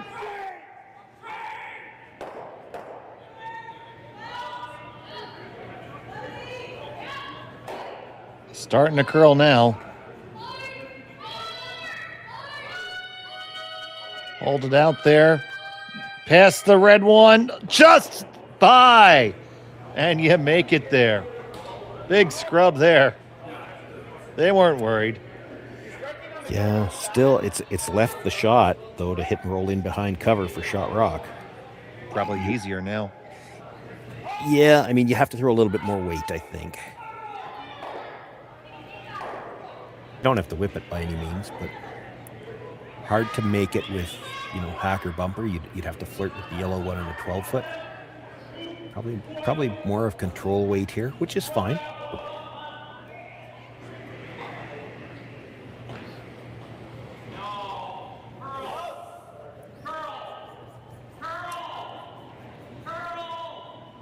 Actually, probably want to roll over behind the red if you could. If you roll just behind the yellow, you can probably see enough of that red to chisel it onto the one you're about to throw. So the broom is down. Suzuki will be holding it. Second holding the broom for the skipper.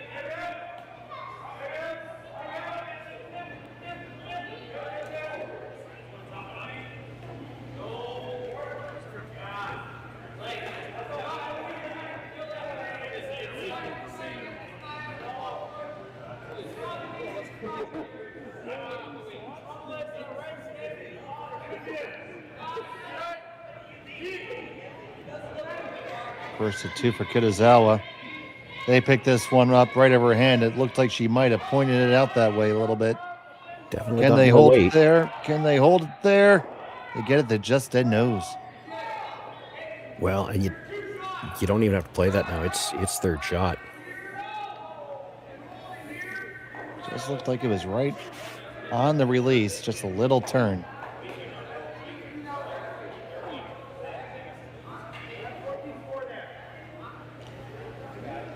They're still looking at playing it, though. Yeah, and I think the reason they're looking at playing it is because if you look at how everything is setting up in the house, probably the only shot Kitazawa's got left is the tap up on the yellow. It's going to be against the loss, right? She's going to be looking at 2 or 3, and it could end up being 4 if she doesn't make it. But what other shot does she have to get out of trouble other than to tap that stone up in the 12-foot? Well, if you hit and roll up underneath that stone in the 12-foot, she doesn't have it. She can't make that tap.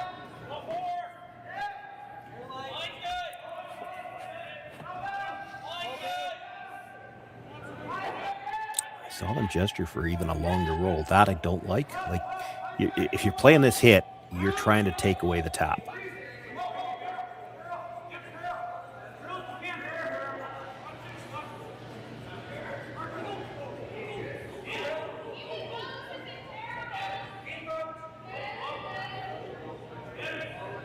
All right. The jury has reached a verdict. Yeah, even if you roll this kind of in beside the other red and force her to play the slash double, you'd give her that because then it's a draw for 2.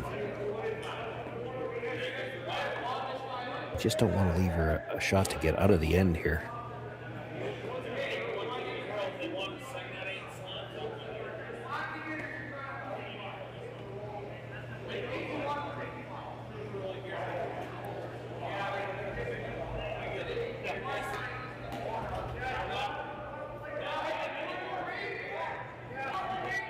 So Kayla MacMillan trying to set up a big end.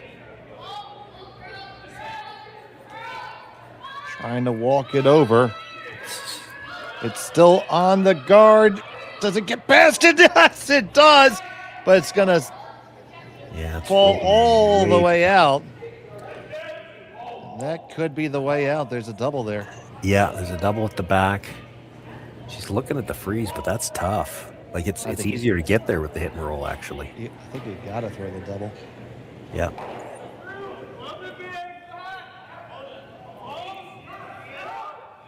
That one just never curled over far enough.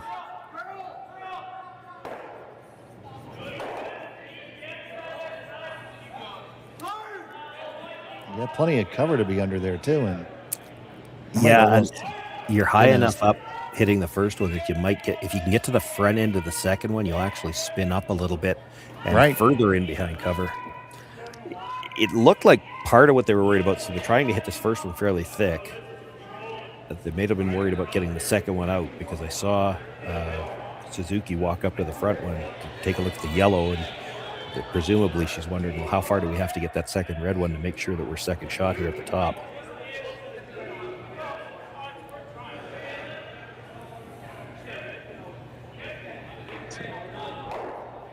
Game-changing shot right here. I was thinking the same. That looked like a lot of ice, so she's tightened it up. She's got to hit the first one fairly thick. She's playing the in-turn, so she gears into it, carry a little momentum over there. Lots of rotation. This is going to gear hard. Does it curl up far enough? Hit the one, bounce over, make the second one, stick right there. Nice shot by Kitazawa. Let's put a quarter in the machine and see it again. Would have liked to have hit it just a hair thicker. There's a sliver sticking out, and she only needs to move it a few inches. You could see about halfway they decide this has got to curl. And as it is, where she hits it, under half, just a sliver under half, and she goes dead into the second one. If she could have hit the first one a little thicker, she comes to the front half of the second one, and she would have spun up and in behind. As it is, this is still there for two. It's basically a heavy draw. We saw MacMillan play a shot, not in this area, but the same type of shot in the second end, where she just played to move a rock at the back a couple of inches.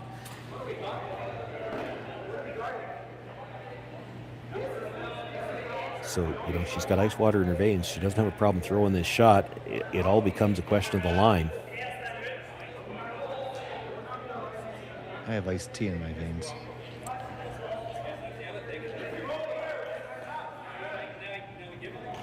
So looking for two here. MacMillan, final stone of the sixth.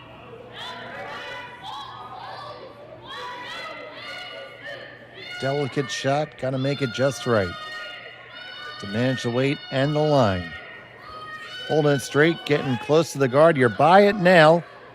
Now carve it over, move it far enough. Will it stay? Which rock's going to travel further? Which one goes further? And it's going to just be a single point for Kayla MacMillan. Kitazawa will have the hammer in 7 when we come back on Curling Stadium. Welcome to the RockShop.net, the official store for the Grand Slam of curling. Whether you're looking for the best hats, stylish clothing, fun toys, or unique accessories, the Rock Shop has it all. Shop online anytime at the RockShop.net for exclusive Grand Slam of curling gear, or come see us in person at your next event. The RockShop.net, where fans find their favorite curling gear.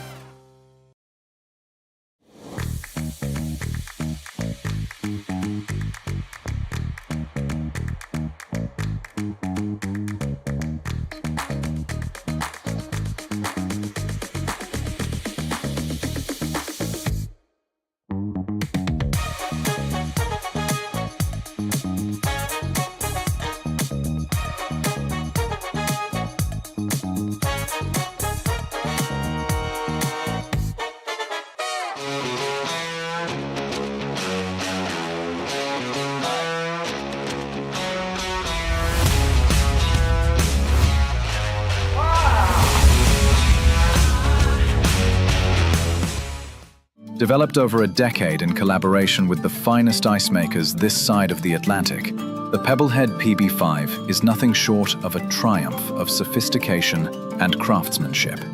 Weighing less than half its lumbering copper predecessors, yet boasting tenfold their durability, the PB5 delivers perfect, consistent ice, time after time. The PB5 by Pebbleheads.com, the apex of ice-making ingenuity for the roaring game of...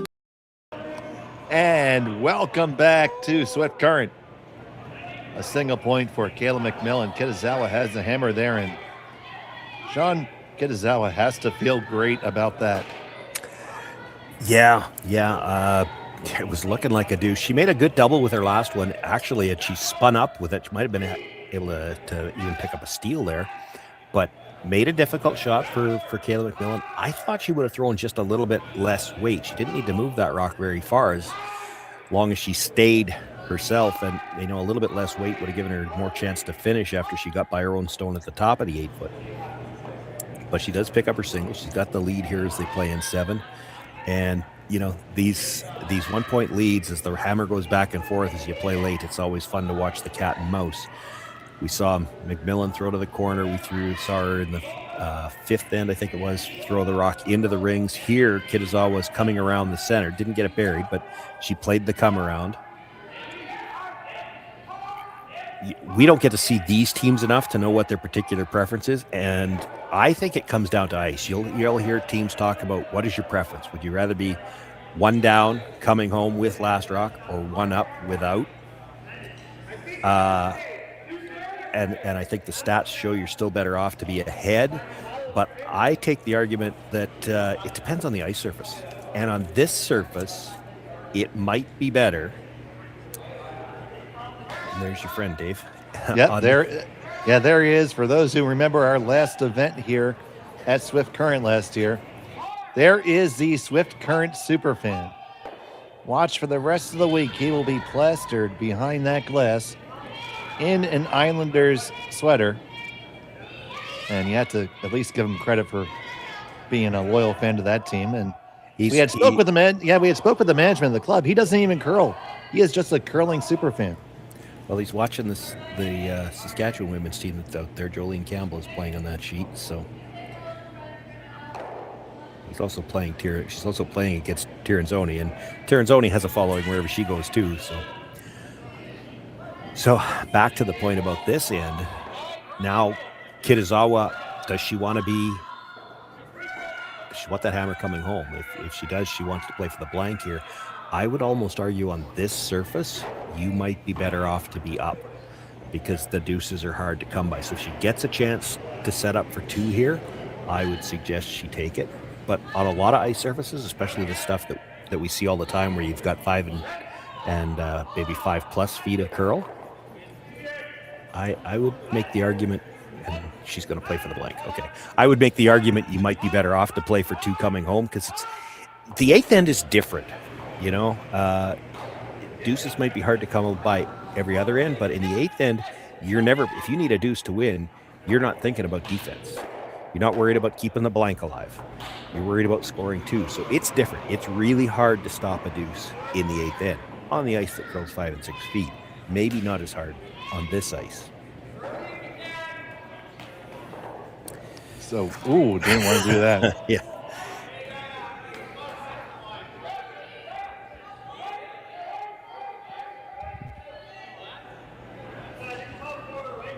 So much for the prognosticating. Well, one missed peel, and now it's back the other way now. Yeah, it's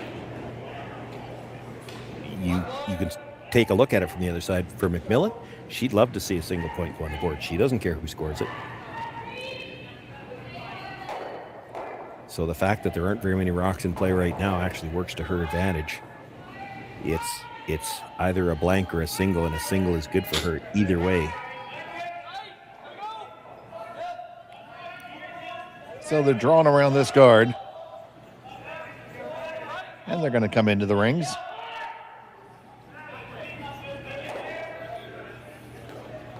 Now, Kitazawa has to shift gears herself. Yeah, well, she doesn't want to be forced, so you come around. 2 is not bad here. I still maintain on this ice, you might be better off to be ahead for sure. And that rock stayed fairly high. It actually acts as a guard. It's in the 12 foot, but a rock at the 12 foot can be a guard.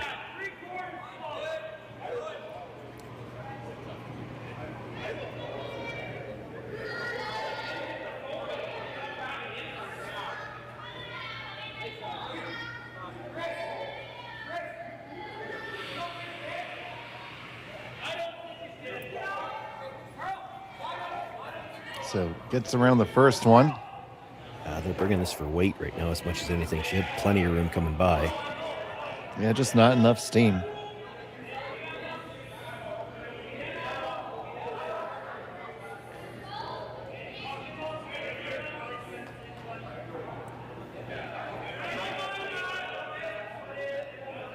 You need to make sure you throw this one right. Well, you could say that on every shot, but she needs to hit this right on the nose or roll big.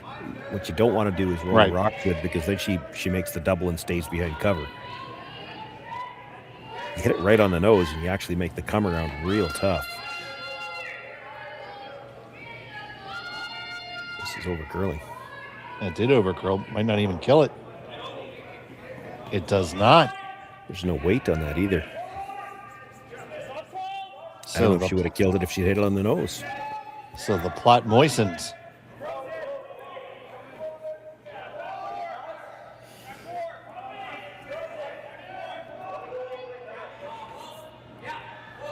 Yeah, I'm not sure I'm in love with this call. It feels like it sets up a double. But it does. I'd make the argument you could hit the other one and roll towards this one, and then there's probably no double because the jam.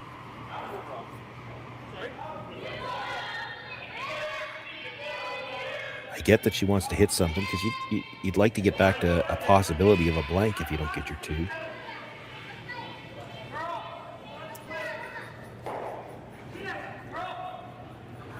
Well, that's better than the nose hit. Ooh. Oh, that corkscrew back. Probably didn't hurt him that much. Yeah, still okay, I think.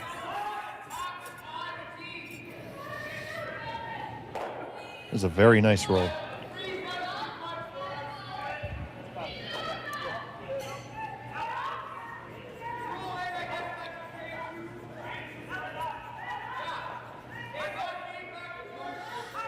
So Brittany Tran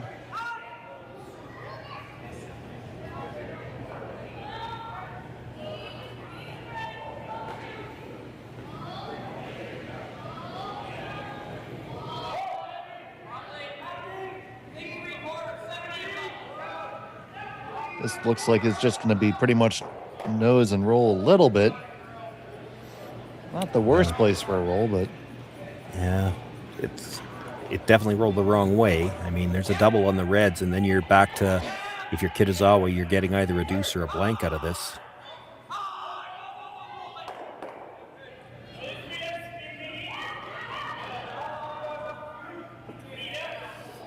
Now the double has to be made, but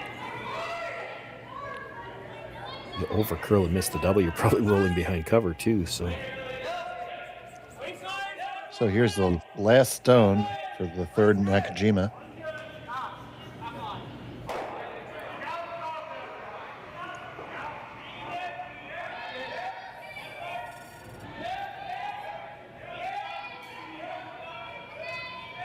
Trying to carve this over. Contact on the first one and they just stuff it. It's not the end of the world because the shooter is biting.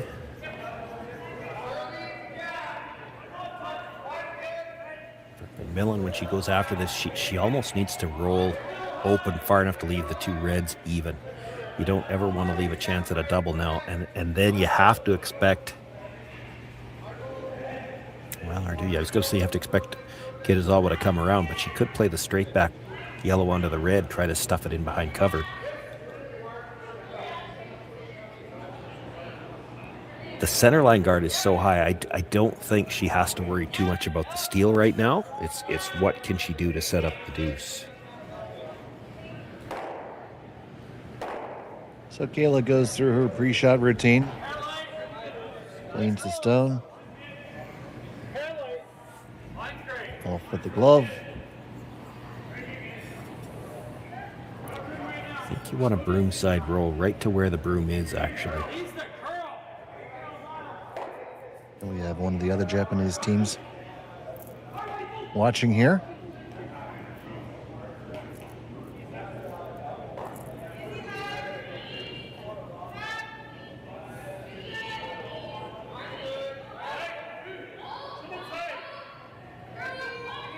Haven't really done much of this. Now they're going to try to carve it over.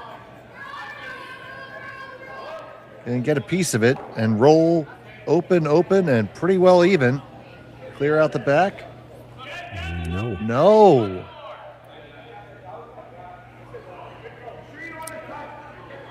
Oh, dear Lord, that's a long way.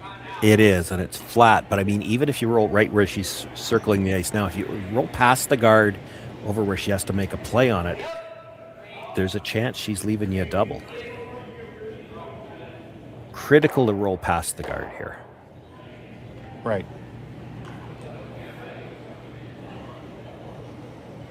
Or roll dead in behind and hope she rolls out on the chase, because you've got the short little runner for two still. So you throw the out turn or the in turn at this? Well, I would throw the out turn at it. You want to roll as flat as you can. She's opted for the in turn on a few of these types of shots just to get the extra kick from the gear, but again, I don't think you're ever getting a second one out. It's tough. It's really flat.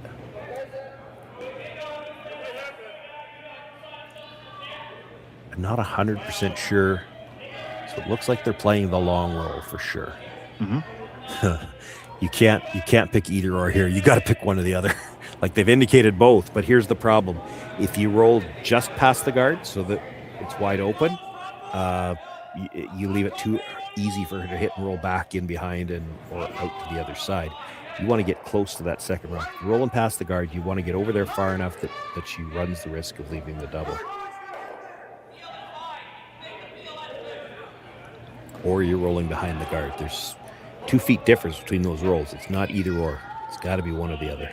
She's playing the quieter one, so it's probably looking to roll to the center.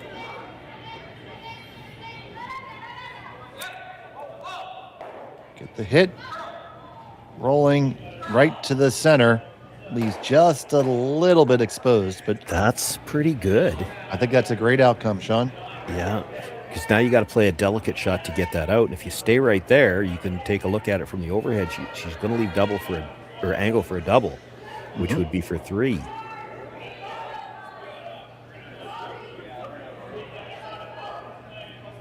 So like a game of cat and mouse. Ideally, you need to get this all the way under, and that's going to be tough. So the trap is set. Got the peanut butter on it.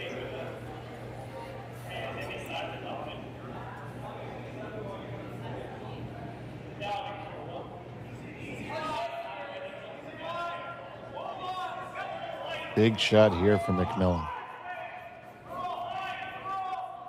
Yeah, once they're by the guard, you'll see them sweep on the offside for all the curl they can get at the end. Like a nose hit here, just it almost cues up the double attempt. She's got to get across the face a little bit. And it cannot look good from the hacks. That's almost half buried. More than a third anyway. And she's got to get past a nose hit. And you have to come in from this direction. You can't, like it rolled to an absolutely fantastic spot. You made this very difficult. That's what she's looking at. Like tough to make that shot good enough not to give her a shot for 3. So then what do you do? Now it's a good question. If you don't like that shot, what's your option?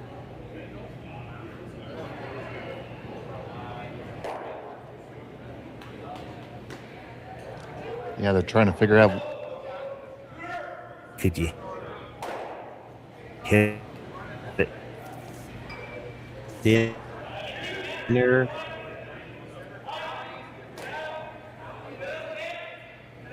Could you hit it thinner and come under your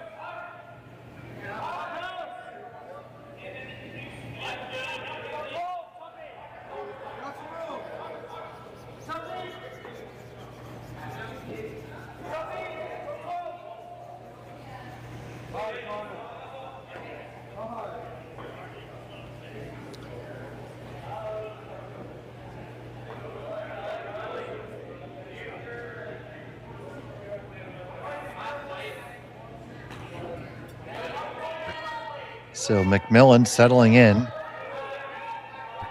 Edged. A little issue with Sean's audio there.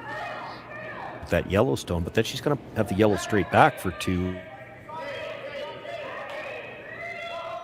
Thank you. It's Team Tabata behind the glass. Thank you, Everlasting. Her final stone of the 7th.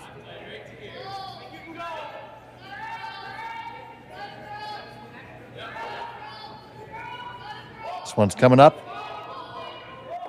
Gonna clip it, roll on over.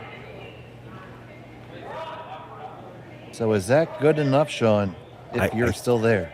I think it is. I don't know if you can hear me or not. I can hear you. Yeah, you're okay. You're blipping a little bit. We'll reboot you in between ends. Yeah. I think it ended up in just a good enough spot because well. So it's gonna be a draw for 1 here.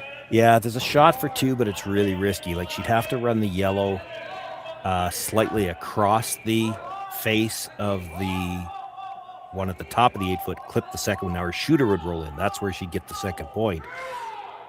But there's a lot of angles there, and if only one of them goes wrong, it's a steal.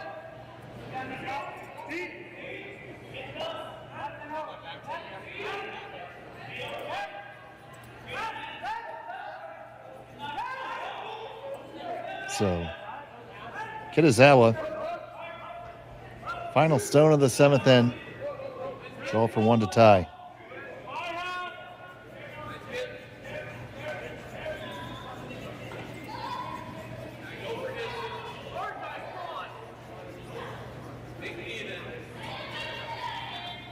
Working in hard. This needs to get there.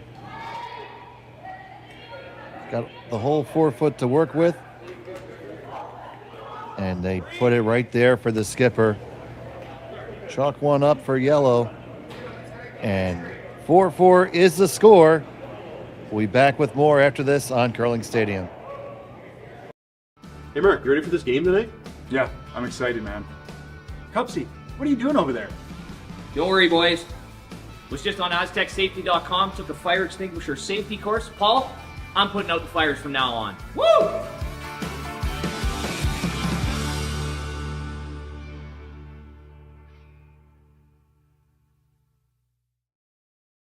So with the impact to my business and income, will this delay my retirement? I know you're worried, Marshall, but based on the original plan we came up with, you're only about 6 months behind. I thought it would be years, not months. You should feel good. Remember, you've got a plan. Thanks. With change comes questions. See the impact of your money decisions before you make them with RBC Wealth Plan. Welcome to the RockShop.net, the official store for the Grand Slam of curling. Whether you're looking for the best hats, stylish clothing, fun toys, or unique accessories, the Rock Shop has it all. Shop online anytime at therockshop.net for exclusive Grand Slam of curling gear, or come see us in person at your next event. Therockshop.net, where fans find their favorite curling gear.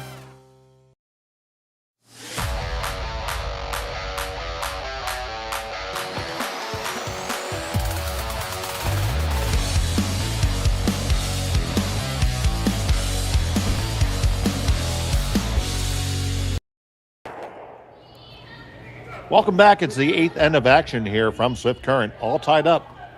Kayla MacMillan has the hammer in end number 8. Need this to stop while it's still in the no-tick zone. And didn't. Now, this is one of the things about the no-tick zone. Because of the no-tick zone, this shot doesn't get played as often. Because it doesn't get played as often, it's not made as often. You're not as practiced at it. And yeah, exactly. It doesn't get made as often. So, actually, earlier in the Tabata game, greetings from Poland, watching with your cat. That's wonderful.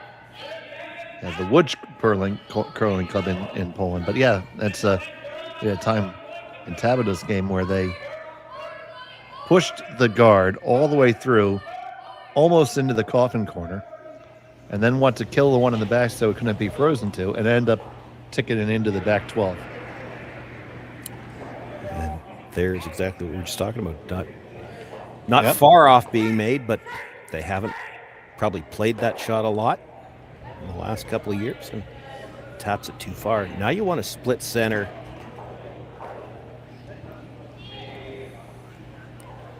Up high. Mm-hmm.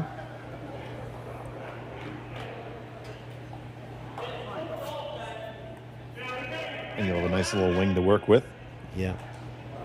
The tick might still be a possibility, but it's tougher.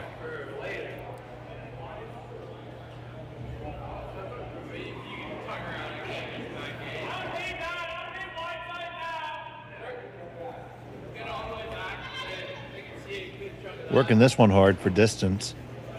Yeah, these are tricky shots at the best time. I've seen a couple of rocks hogged already this weekend. This is going to make it. Yeah. Now we'll be on the center line. Yes, it will.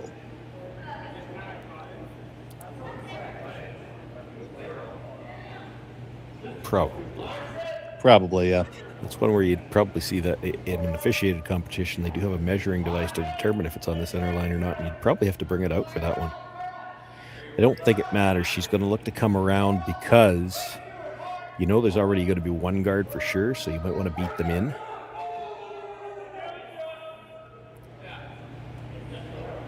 You put this in the top of the forefoot, she follows it around to freeze, and then you start peeling guards. And this is another situation. We saw this earlier the other way around.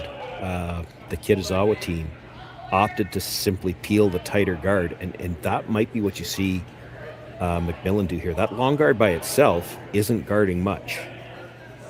And the tighter guard is going to be wide open. Hey, you saw the scoreboard there. It tells the story. A pair of deuces to open the game and then just single points. Stolen or otherwise. I think if you're Kitazawa, you've got to come around from the out-turn side. You want to get buried behind the tight yellow guard. She's going to peel it. Yeah, I don't like this call. Quick look at the scores. Sam Moybrook is up 5-4 on Ryan Jakes. Blandford 5-3 over Hosley. Laycock 7-4 victory over Jordan McDonald, and Kaltoff 5-3 lead over Ramsville.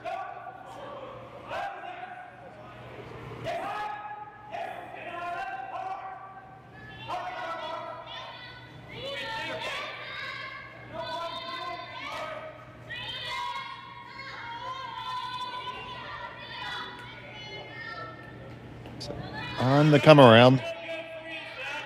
Line's beautiful. Walk it over, see if we can get that last little bit of finish. Stop. It's fine to be deep. You have to make sure that it's buried. You know they're going to peel a guard. I'm surprised they've talked her into peeling the high guard. Again, that high guard by itself is no good. You don't get a second peel here. If you don't make a second rock go away on this shot, this peel has done nothing. There's a lot of distance between those two. Now, having said that, she could make all four of them move if she hits this right. Dubuque is just going to get the top one.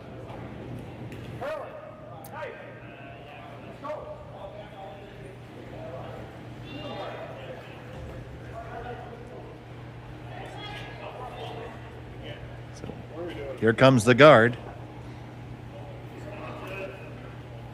Yeah, and the reason you get away with having that one be a little bit deep is because for your last stone, rather than throw a straight guard, you'd corner freeze that red, and then she's got to draw from the other side. And still hit a piece of the button, but a lot of rocks to come between now and then. You got to worry about... This one has to make it over first. True.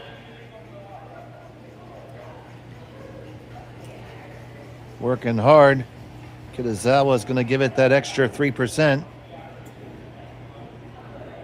And it is over.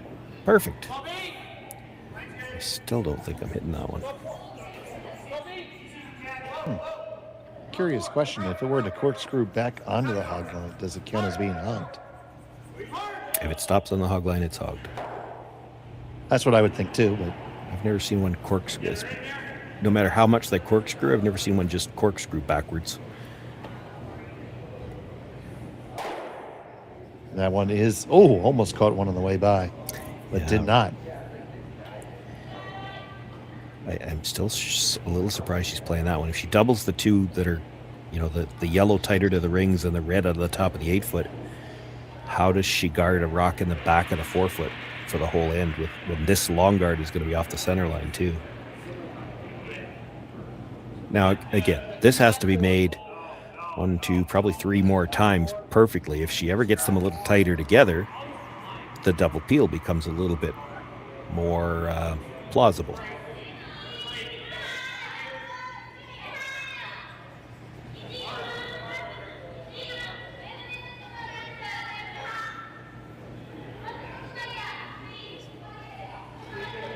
Once again, the very high guard. Such a tough shot to throw. This one might slide a little deeper. It did.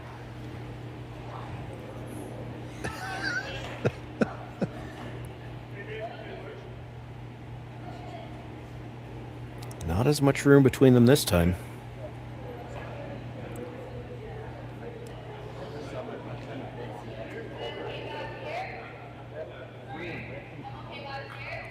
So taking another crack at it.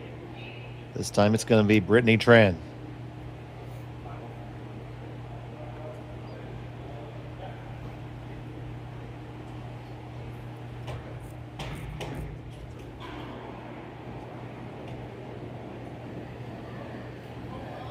That was a big pop on the release. This one's high, going to make no contact again. So close, but so far away. So that's 3 whacks at it.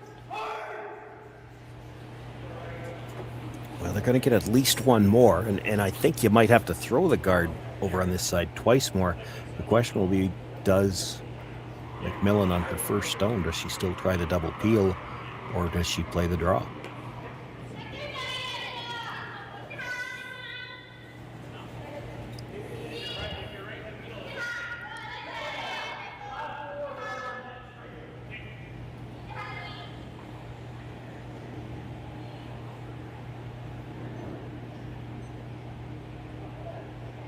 Tighter still.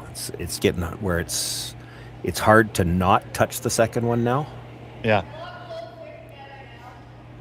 Like it would be hard to hit this thin enough to completely miss the second one. You could absolutely nut it. That would be just a disaster.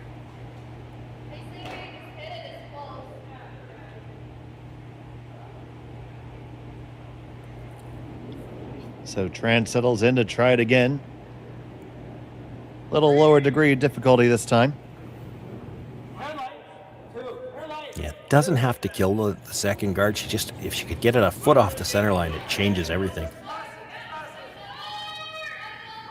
Uh-oh, she gets to the nose, she misses the second one and picks the red out. And that's just what happened.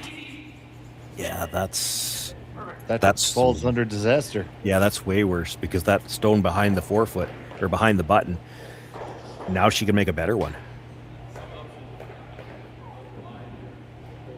Oh boy, oh boy, oh boy.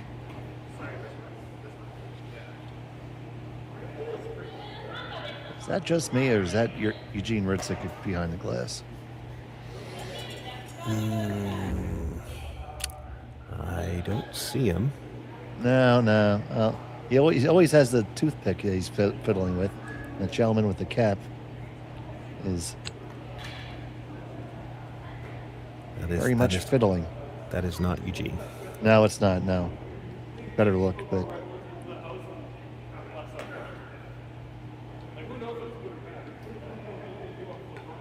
the toothpick fiddling got me. I saw a picture of him in the Briar years and years ago, and in some game, and he had the toothpick going. So, big shot here.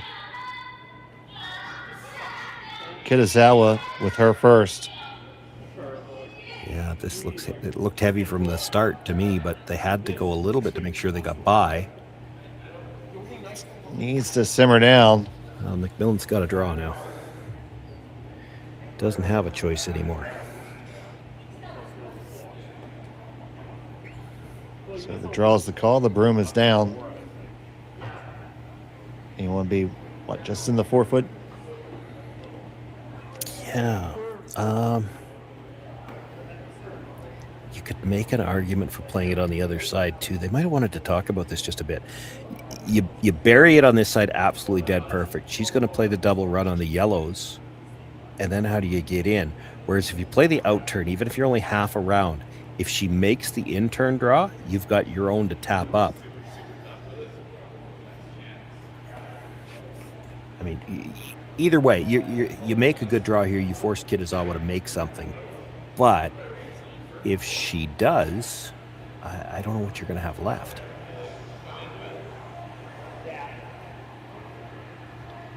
So it's been a tight one. We're down to skip stones. Kayla MacMillan with her first. Needs to come around everything and draw the full 4.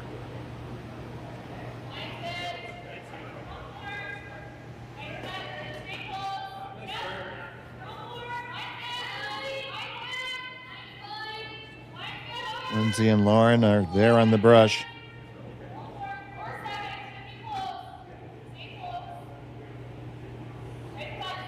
This one might be just a hair heavy.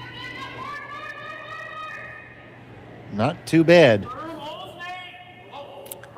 I'm seeing nose hit on the yellow, and I think that's what who's that out front? Nakajima. Yeah, I think that's what she's looking at. Nose hit on the yellow. It's yellow onto red. I'm not loving this draw. It's there, but just, and then it's a short little tap up for MacMillan playing the exact same shot she just threw, assuming you can get enough button to be shot rock.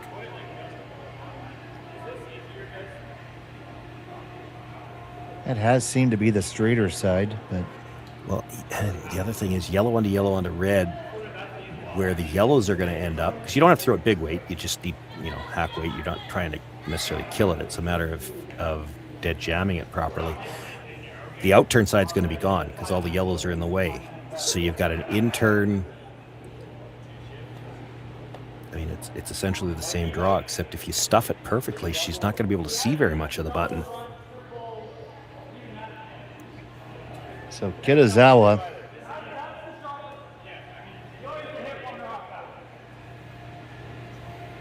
this just seems like a really tough shot to leave a pretty easy one.